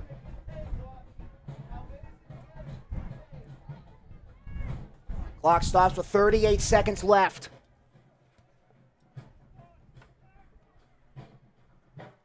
Last 2 completions combined for 27 yards for Nonnenberg. Looks to throw here. He's going to send it off quickly. And the catch is made, but Robinson had the dive on a pass that went a little behind him. Ball moves up to the 39. Gain of 3. I think Matt Morgan's going to call another timeout here. That would be his first. It's not updated yet on the scoreboard, but Matt Morgan did use a timeout. He has 2 left with 33 seconds left here in the 4th. And another timeout means another sponsor read here. Youngwood Eye Care Vision is more than a prescription. It's a precious gift. Our doctors provide comprehensive eye care tailored to your health, lifestyle, and goals, so you can see your best every day. Visit us at 310 North Street in Youngwood. Youngwood Eye Care, caring for your vision and for you. 2nd and 7 on the way. Cats defense, they need to step up here because a few more yards could get Olivia Bigger in the field goal range. With 33 seconds left, 2nd and 7. They've gone 27 yards in 3 plays, have the Mustangs. And the official on the near side stopped play. Looks like things are all good now. Nonnenberg alone in the backfield. He looks to throw at the 45. Now he scrambles. He gets out. Nonnenberg, he is going to get down to the 28. That's going to move the Sticks for the first down. And Nonnenberg was looking for the spike. And Greater Latrobe using their final timeout. Gain of 10 there. For Nonnenberg, it marked the ball at about the 28-yard line. Nonnenberg had 49 yards in Murraysville last week. Just tucked and run. So from this point, it would be about a 45 to 46-yard field goal for Olivia Bigger. We saw Mitch Horner try one on this end of going this end of the field from about this same distance. He came up short in the first half. See if the Wildcat defense can not only make a stand here with 25 seconds left, potentially prevent a kick from even happening, potentially. And a 1st and 10. And Plum with 2 timeouts left. See what they decide to do. Will they keep it on the ground, or will they try to go to the air? Another Nonnenberg by himself in the backfield here. So they will go to the air. He rolls right. He pumps. He looks to run again. Ackhammer was looking to bring him down. And Letty with the push on the sidelines. As Nonnenberg was able to get up to around the 23. It's a gain of around 5 with 18 seconds left. I think it'll be a gain of about 4. They mark it at the 24. Gain of 4, 2nd and 6. Probably be about a 42-yarder from this point. Plum has 1 timeout left. Nonnenberg once again in the backfield alone. He looks to throw at the 30. All kinds of time. Will he try to scramble again? Indeed, he will. Up to the 15, looking to get inside the 10. He is going to roll out of bounds at around the 11-yard line. Letty on target with 8 seconds left. Ball gets pushed up to the 14.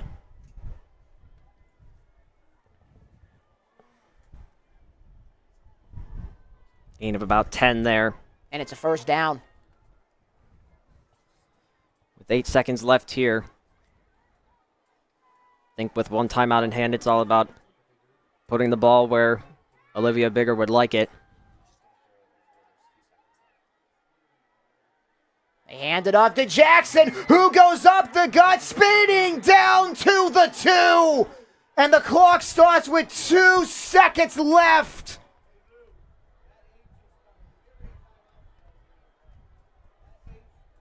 Matt Morgan using his final timeout. Will Olivia Bigger march onto the field and try to send Plum to a 2-0 start on the 2025 season?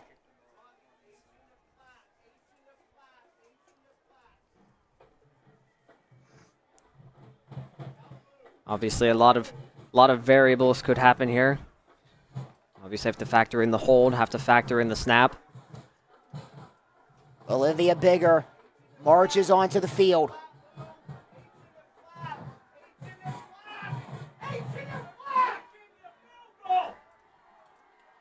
Ball is down at the 3-yard line, it looks like. It'll be about a 22-yarder here for Olivia Bigger. The hold at the 10-yard line. And a play stops. I believe Tom McIntyre may have used his final timeout. Indeed, he did. So he uses it just to... a little bit of an ice of the kicker here.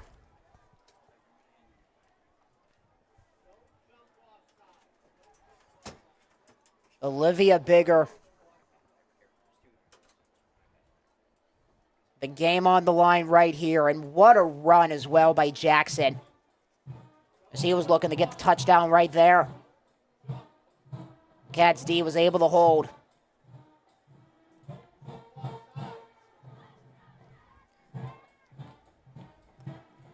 And both teams back on the field.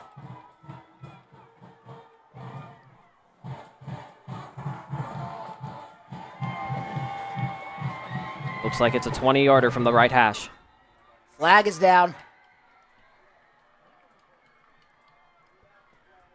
Both of them were with the officials in the backfield. And I wonder if it's too many men against the Wildcats. And it looks like it is. So it'll just move the ball half the distance to the goal. Moves the ball from the 10 to the 9. A 19-yard field goal is what it will be for Olivia Bigger with 2 seconds left here on the clock. She'll go to have a talk. Quick one with Matt Morgan. Nonnenberg's the holder.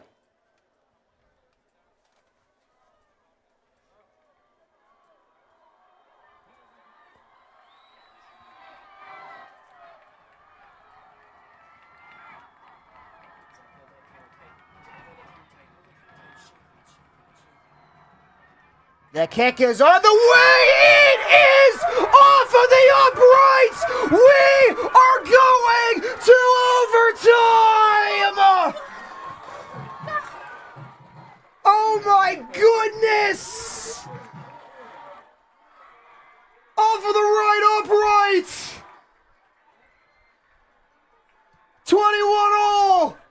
We're not done yet in Plum.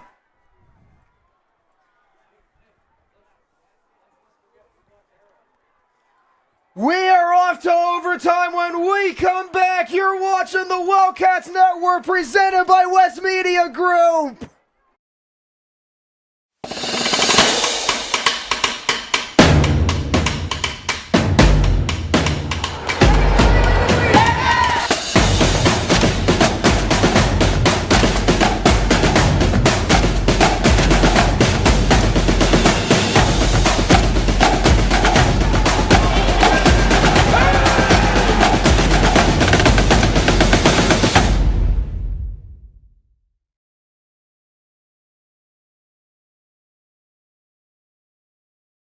Hi, I'm Jason Brinker. This is my wife Hannah, our daughter Charlotte, and our son Stephen, and we welcome you to Lepatich Brinker Funeral Home. Located on the corner of Weldon Street and Lincoln Avenue, we've been family owned and operated and serving Latrobe and beyond since 1958. Whether you're pre-planning your own arrangements or celebrating a loved one's life well lived, we offer traditional and green burials, cremation, and aftercare services. Allow our family to walk with yours on one of life's most difficult journeys. We are most appreciative of your trust and will do our best to prove we are where dignity prevails. Hi, I'm Matt Alamo, the new owner of both McDonald's here in Latrobe. We look forward to wowing you as customers and employees, and to join our team, apply at mchire.com or come to either location in person. Go Wildcats! We are back here from Plum. Bonus football, 21-all. Olivia Bigger with a chance to walk it off for the Mustangs. But the ball, the doink, and we are playing overtime ball here in Plum. For those of you who have just joined us, just a quick rundown here of tonight's game. Dom Scarton got it started with a 36-yard touchdown pass to Luke Tomko with 1:50 left in the first quarter to give Latrobe a 7-0 lead. John Nunnenberg answered with an 8-yard touchdown pass to Nico Signer in the second quarter with 2 minutes and 5 seconds left to tie the score at 7. Danny Noonan had a 26-yard touchdown pass from Dom Scarton with 6 seconds left in the first half. The Wildcats went 1:59 right before the end of the first half to make it 14-7 Latrobe. Plum then countered with 2 touchdowns of their own, a Nunnenberg 15-yard touchdown pass to Sloan Humphreys to tie the game at 14, and Nunnenberg then had an 8-yard touchdown run to give the Mustangs a 21-14 lead. But then the Tricky Cats came out, set up by a Tristan Letty interception at the Plum 21. Aaron Gasky had a 1-yard touchdown run on 4th and goal to tie the game at 21. And as you just saw here, if you just joined us, Olivia Bigger with the crucial missed 19-yard field goal with 2 seconds left in regulation to tie the game, or to keep the game tied at 21 as we begin overtime. So we will see who will get the ball first. Scarton stays on the sidelines. Greater Latrobe will start overtime on the defensive side of the ball. And for those that do not know, it's 3 plays, starting at the 10, and just go from that point on.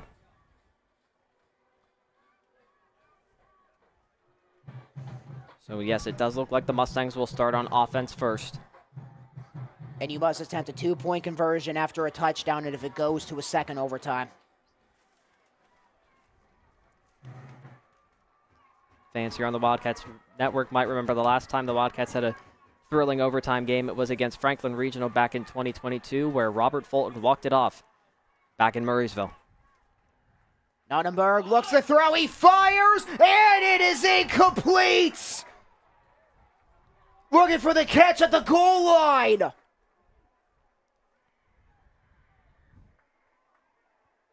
Hard to see who the receiver was, but I believe Luke Tomko was the one. It was Humphreys, Richard. I believe Wow. Luke Tomko was the one that broke that up because it looked like a for sure walk-in touchdown. And Tomko just took it away.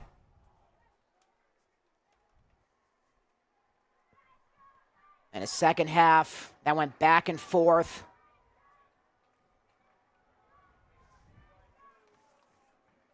Nunnenberg in the shotgun. 2nd and 10. Nunnenberg looks to throw again. Was looking towards Jackson. Nunnenberg, he rolls out, sends it towards the end zone, to the back of the end zone. It is caught. Touchdown, Plum!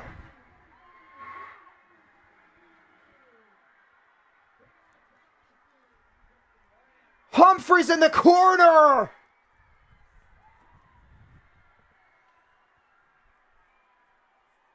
Tiptoeing his way into the end zone for the score.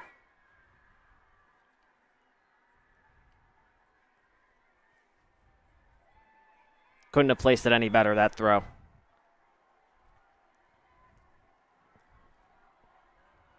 Olivia Bigger marches back onto the field for the crucial extra point. Good snap, good hold. That kick is on the way, and that kick is good. A 7-point lead for the Mustangs. And Wildcats will get the chance here to return favor here in overtime. As Greater Latrobe, their offense will march onto the field here in overtime. Dom Scarton on the night. Has 130 yards, 2 touchdowns, and 1 interception. See what the Wildcats decide to do here. As it looks like Chris Cochran and Cash Ackham are going to lead the offense out here. No Dom Scarton on the field for the Wildcats. Remember, Dom Scarton took that big hit on a 3rd and 5 on the Wildcats' last drive here, so they will set up Cochran and the Wildcat here. And he's going to take a look in the go right, looking for some blockers. He gets none. The wrap behind the line. It is Eckert. He makes the tackle on the first play of offense for Greater Latrobe in overtime. That'll go as, I believe, a loss of 1. A second down here and 11. And or second and goal from 11 as you go ahead. Dom Scarton does check back in. He indeed does. Loss of 1. Butina and Meter, the wide receivers at the top of the screen with Yaboa as the running back. Yeboah with the carry, trying to shake his way towards the goal line. He is going to come up a little bit short, but a much-needed run towards the goal line for Yeboah. Gain of about 7 there. They mark it at the 4. And we'll set up a 3rd and 4 here. Obviously, Wildcats have to go for the touchdown here.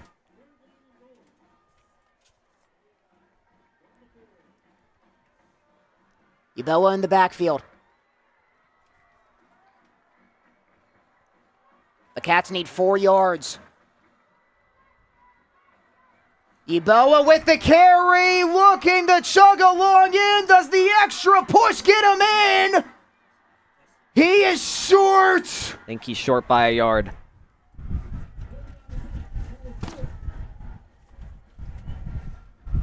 On his 22nd carry, he gets 3 yards. Then here we go. The Wildcats, last time on a 4th and 1 at the Plum Mustang 1, went with a tricky tight end run to Aaron Gasky. Let's see what Josh Hammock and Tom McIntyre have drawn up here on this 4th and goal. The game on the line. The Cats need the touchdown and the extra point. 4th and goal at the 1. And I think the Wildcats are going to call a timeout here in overtime. Indeed they do. Might as well. All or nothing here at this point here for the Wildcats.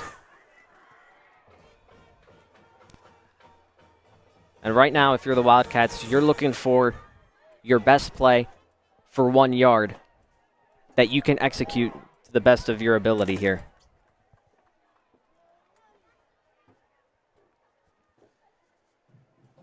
Can the Plum D hold to win the game? Or can the Cats punch it in for the score?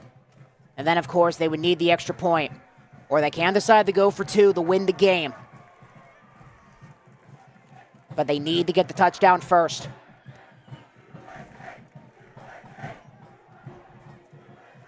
Plum D returns to the field. Yeah, and Matt Morgan, I think, is... No, he does not. It's actually going to be 4th and 2 here for the Wildcats. The offense comes back. Yeboah will be the back to the right of Scarton. Gasky as the tight end. 4th and goal at the 1 for the game. He hands it off. Eboa. Does he get in? Yes, sir!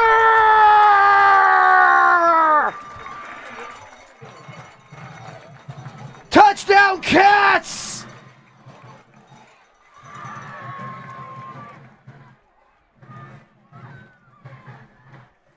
Well, you want your best play for 2 yards? AJ Yeboah is going to do that. And how about this? The Wildcats are going to leave the game in the hands of their offense, it looks like. They will. Horner's going to come on to attempt the extra point.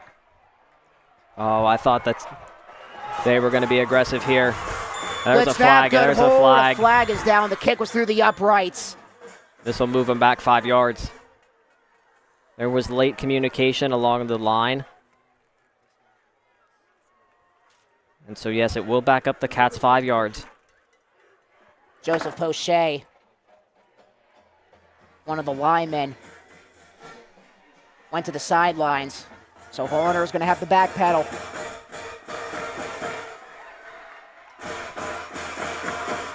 To keep the game alive, good snap, good hold. It's on the way. It is good. We're tied.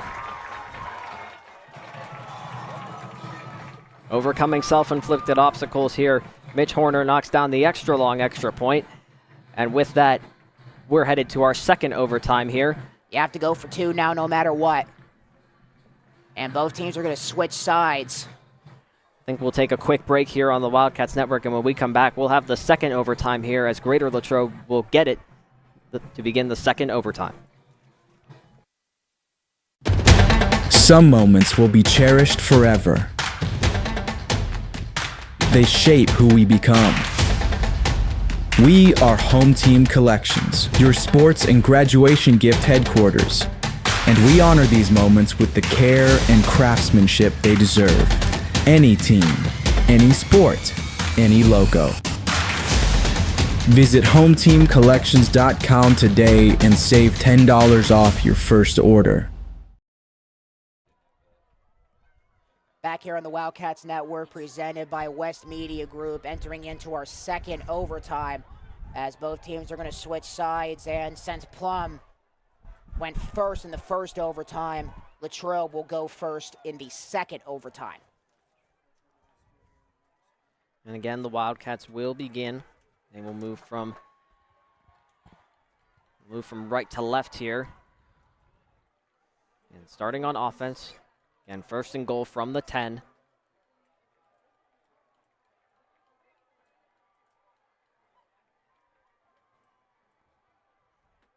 Eboa is going to start in the backfield. Wildcats had some memorable overtime games in recent history. And some miscommunication on Plum's side. Scarton takes it. He's going to fake it. He's going to fire it. It is caught. And it is, they're going to roll that incomplete. Gasky made the catch. They say he's down on the play here, I think. He got shaken up on the sidelines. If he made the catch, he'll be down at around the 4. It's a gain of 5 for Gasky there. And they will mark it as a catch. A big one for Gasky. Sets up a 2nd and goal and manageable distance here. It's at the 5. Yeah, the trainers here are going to ask Gasky to come off the field here just to check him out here, make sure everything's okay. Coming in. Izzy McMahon will check in for him. 2nd and goal from the 5 here for Greater Latrobe. Scarton, miscommunication. And a false start here. So it'll back the Wildcats back up to where they just were. And the snap was a little early. Actually everybody from the Plum student section. And it doesn't help the Greater Latrobe is on that side because everybody from the Plum student section is making right where their the way. field is. So it'll be 2nd and 10 for the Wildcats here at the 10-yard line. So it gets pushed back. This is what Friday Night Lights are all about, my friends. 2nd and 10. As Eboa up the gut, chugging his way. He's going to come up a little bit short. They're able to get inside the 5. 3rd and goal on the way here. They'll mark it at the 4. Gain of 6 for Yeboah. Yeboah keeping this game alive, getting the touchdown on the 4th and 1. And now you have to play into the fact, if you do not get it here on 3rd down, do you go for it on 4th down knowing that Plum only needs 10 yards in 4 plays? Yeboah lines up to the right.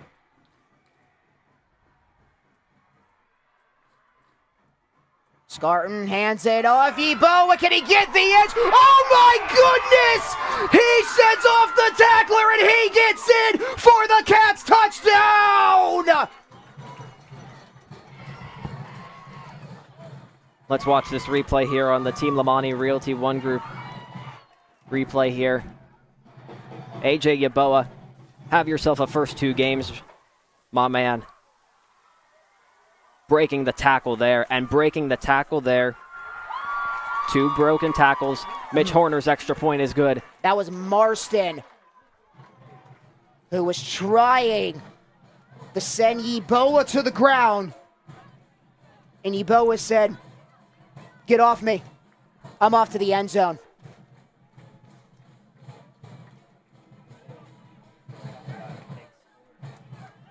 $87 yards for AJ Yeboah. So 35-28 is the score. Had that 36-yard touchdown last week, did Yeboah. He has 2 touchdowns tonight, 1 of 2 yards and 1 of 4 yards. And now the Wildcat defense will get a chance here to make a stand and hopefully end this in a victory for the first one of the year for the Wildcats. Nonnenberg in the backfield with Jackson. Nonnenberg, he looks to throw. He's going to fire. Noonan with the stick and the stop. They tried to feed it to Hanslick. He made the catch, but he stopped short of the end zone.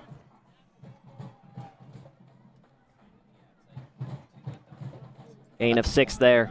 But Noonan stopping what would have possibly been a Plum touchdown.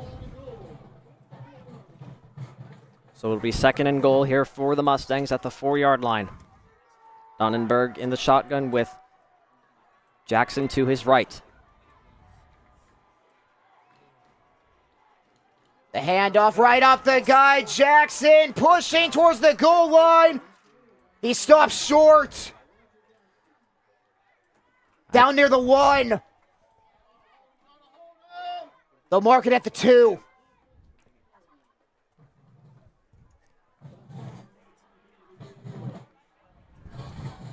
Aaron Gasky checking back in. He seems good to go. And a player coming off for the Cats. I believe that'll be Lucas Collins.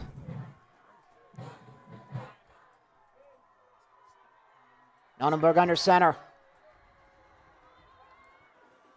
It's a give to Jackson at the fullback position at the goal line. He is stuffed!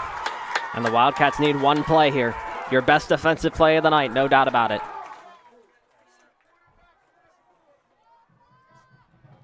The Cats D with the stop. Can they come up with 1 more to win the game?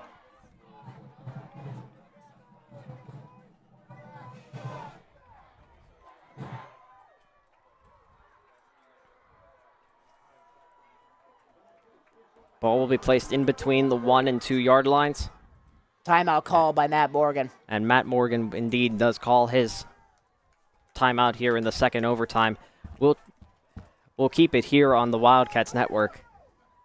And this overtime has been something here. A Sloan Humphreys 10-yard touchdown pass from John Nonnenberg on 2nd and goal after it was incomplete on 1st down. Then the 2-yard touchdown run by AJ Yeboah on 4th down for the Wildcats. Tied it at 28. And now the Wildcats here 4th and about 1.5. Have a chance to win it thanks to a 4-yard touchdown by AJ Yeboah in the 2nd overtime. What a game here tonight. A phenomenal game, to say the least, here in Plum. And it all comes down to this right here.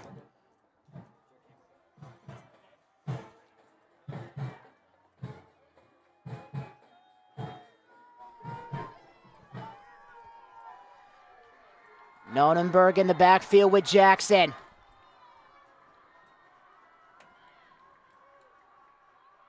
Nonnenberg with the fake. He has room to the end zone. He scores. Nonnenberg fooling everybody on the Cats side of the ball.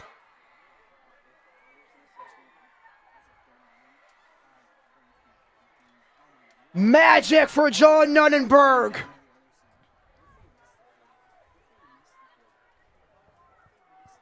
And Olivia Bigger is coming out here to attempt the extra point. She did miss a 19-yarder at the end of regulation that would have made Plum victorious here tonight. Snap is down, hold is down, and the kick. It's on the way, and she's got it. We're tied again.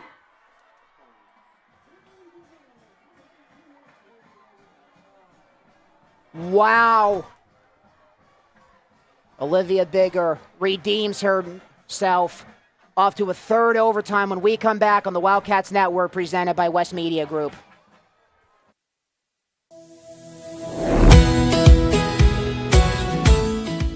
I'm proud to work with an organization that's known across the state, that's reputable. Adelphi is a place to have ample opportunities for promotion. There's nothing that Adelphi won't do for you personally and professionally.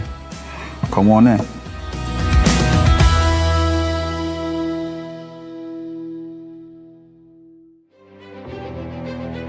I am the swiftest creature alive.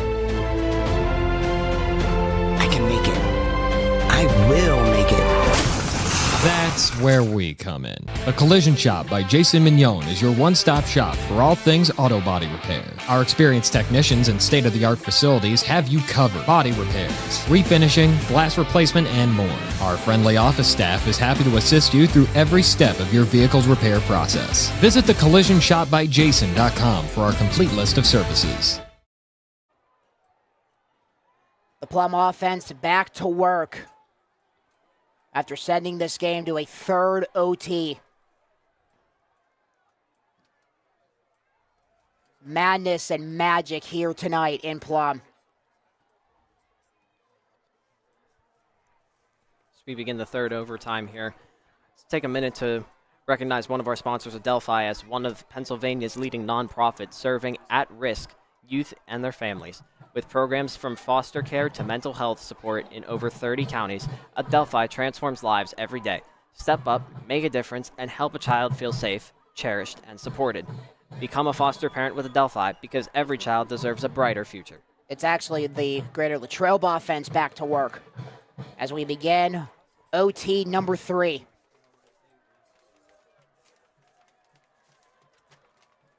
Yeboah in the backfield, Scarton with them.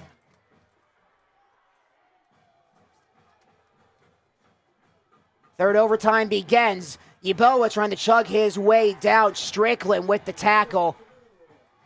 Not much room to run for Yeboah. Might have got a yard. We'll see where they spot him. They give him 1, 2nd and goal from the 9.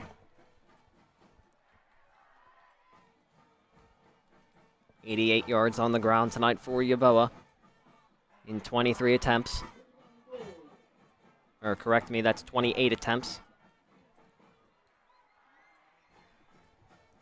2nd and 9 from the 9. They go back to the same formation. Yeboah still in the backfield. Scarton, he fakes the handoff. He wants to throw, fires towards the end zone. It is caught, but short of the end zone, down at the 4 for Noonan. 3rd and goal on the way.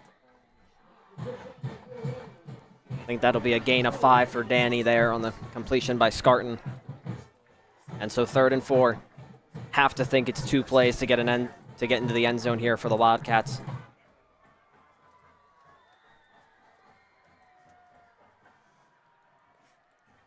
As Yeboah lines up with Scarton in the shotgun. Same formation. Aaron Gasky comes in motion. And they hand it off again. He's in! Yeboah! Takes it from 4 yards out for the score!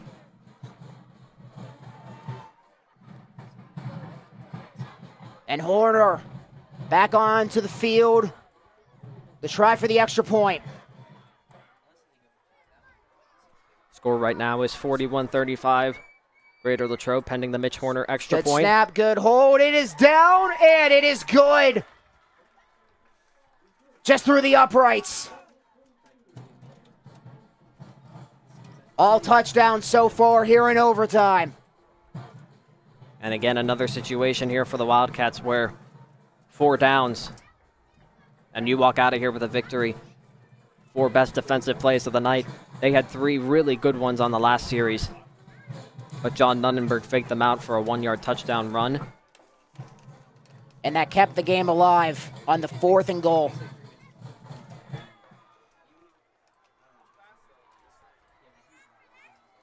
Here come the boys in purple. Nunnenberg in the shotgun with, I believe that's Jackson, or Robinson rather, to his right. It is Robinson. Nunnenberg looks to throw. Hands it to Robinson. Trying to get off some tacklers. He can't shake the Cats on the far side. Cash Ackhammer, I believe, was the one that jumped that play there, but I think 3 Wildcats forced him into that because Robinson had to break 2 tackles, and it's a loss of 1 there. 2nd and goal from the 11.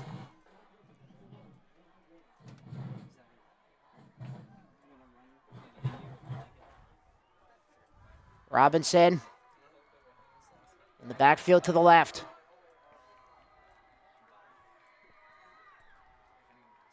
Nunnenberg fakes the handoff. He looks to air it out. He rolls to the right. He's in trouble. He's pushed out. Way to Nick applying the pressure. Loss of 2 there. 3rd and goal from the 13.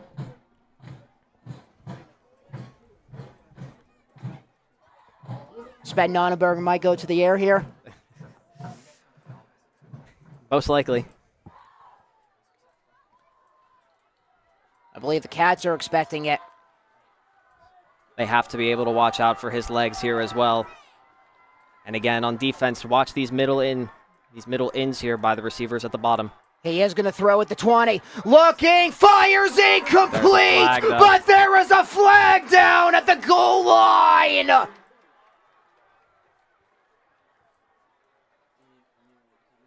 I think either a hold or... I would guess a hold. Either hold or pass interference. We'll wait to see what the official call is. I believe it's a hold. Officials haven't made it yet. It is going to go against the Cats. And it is a pass interference, so up half the distance to the goal. And it is 1st and goal here for the Wildcats. At the 6. No, it's 3rd and goal. My apologies. Nunnenberg, he looks to throw. He gets forced to the left. He fires, and is it incomplete? You bet! 4th down on the way from the 6. Marston thinking he had the touchdown.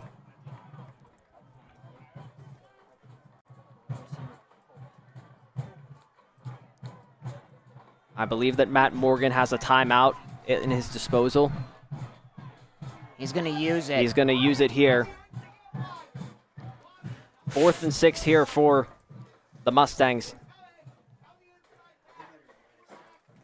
So I believe the reason why it was not a 1st down is because you only get the maximum of 4 plays here in overtime. So it just moved the ball half the distance to the goal as opposed to giving them a new set of 3 downs, new set of 4 downs. And here you go. All on the line here once again for the Wildcats.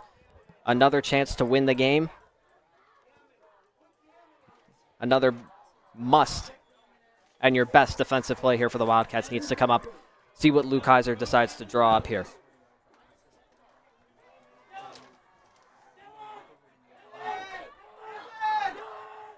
Nunnenberg marches back onto the field. Cats need to get a player off, or else they're going to get called for too many men. Nunnenberg by himself in the shotgun. The game right here. He fires incomplete! The Cats win it in overtime!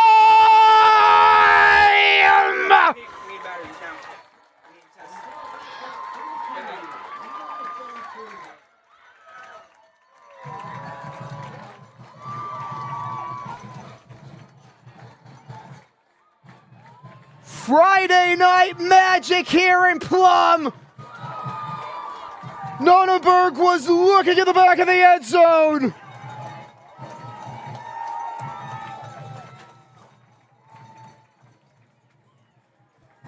And that is how Greater Latrobe gets their first win of the season. Richard's going to go down there to talk to Tom McIntyre. And that is how this game ends.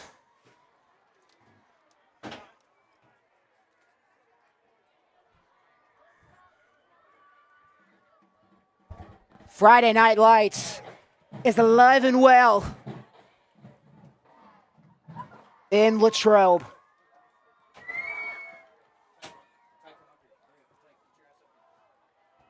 As both teams shaking hands at midfield. Going to get a chance to talk to Coach McIntyre.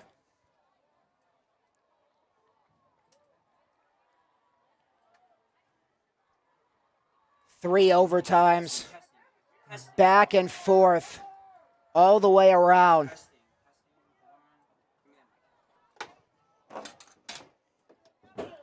As Richard is down there waiting to see if we can get a word with Coach McIntyre on a magical night here in Plum.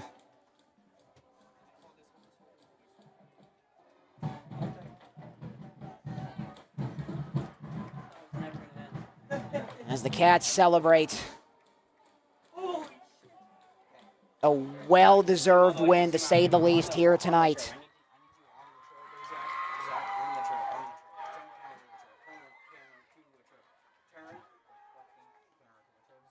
As Greater Latrobe celebrating. And on the other side, heartbreak for the Mustangs. They had a chance to win this game in regulation, but that kick made all the difference as that sailed off of the uprights.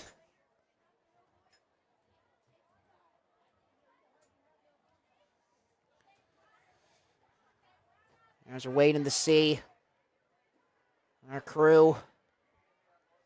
Richard's down there. Tom McIntyre talking to his boys right now and see if we can get a word. What is going through the minds of Tom McIntyre and this squad here tonight.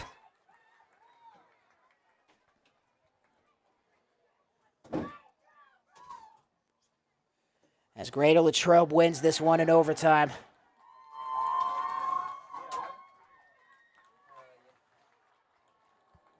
The students and the fans that made the trip here from Latrobe, they all celebrate here tonight on the road.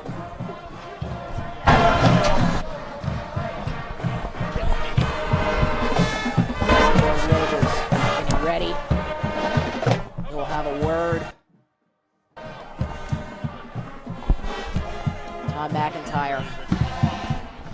I gotta wait for him. No, it's early. Testing 1 2 3. Testing 1 2 3. WPIAL goes through the games of the year, even at the end of the season. I think it's safe to say. Testing 1 2 3. Testing 1 2 3. Greater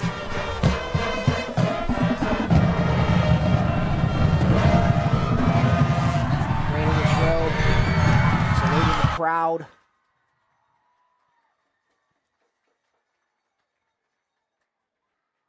May go and celebrate. Boy, it is sure going to be a fun bus ride back home.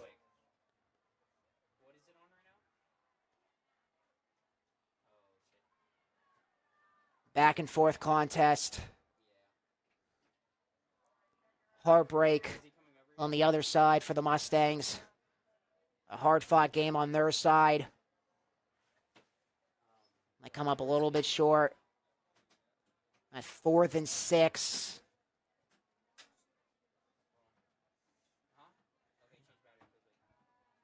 As Tom McIntyre goes over, shaking hands with Richard right now. As we're waiting to see if we can get a new battery. And for the camera down there on the sidelines.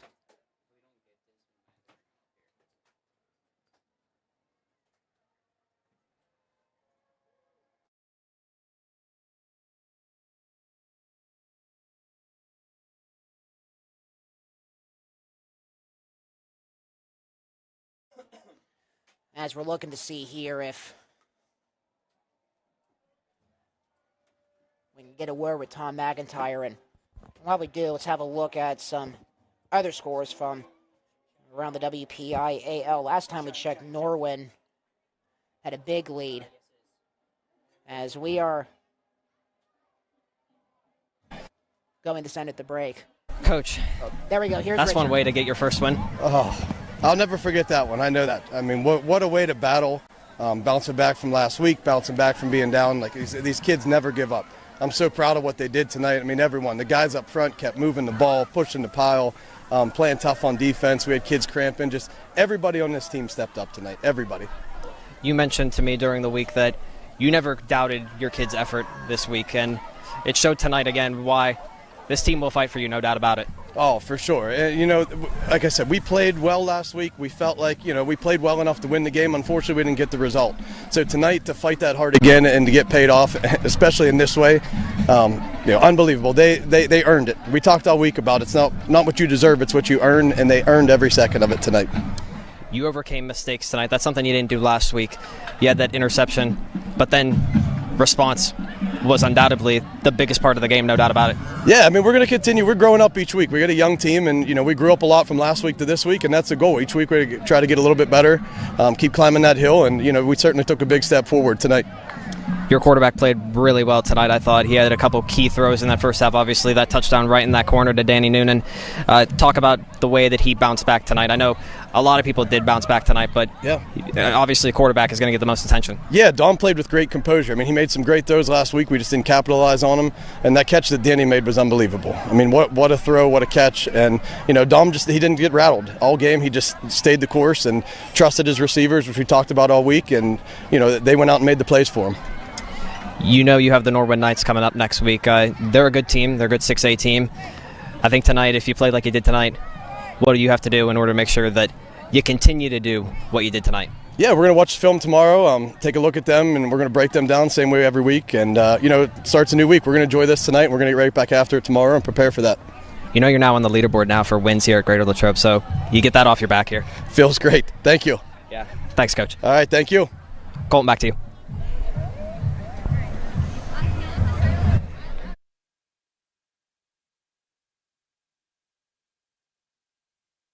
Tonight they defeated Kiski 42-7 here tonight, and getting a look at some other scores around the WPIAL. Franklin Regional with another loss. They lost tonight 31-14.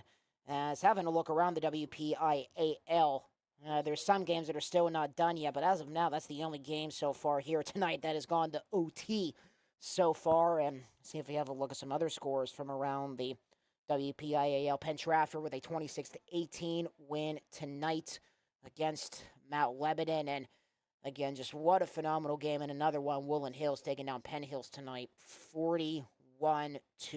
And North Allegheny with a victory tonight against Gateway, 41-0. As, again, what a phenomenal contest here tonight. Greater Latrobe having to move on from what happened last week and moving on to this game and getting the job done. The fireworks display to boot here tonight.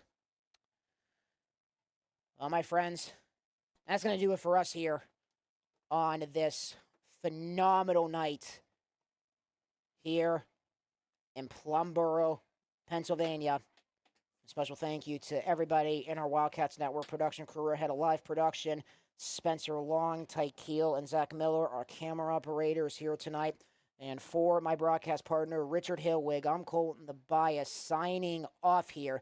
This has been a presentation of the Wildcats Network presented by West Media Group, as Greater Latrobe will head back home with a triple overtime victory tonight against the Plum Mustangs.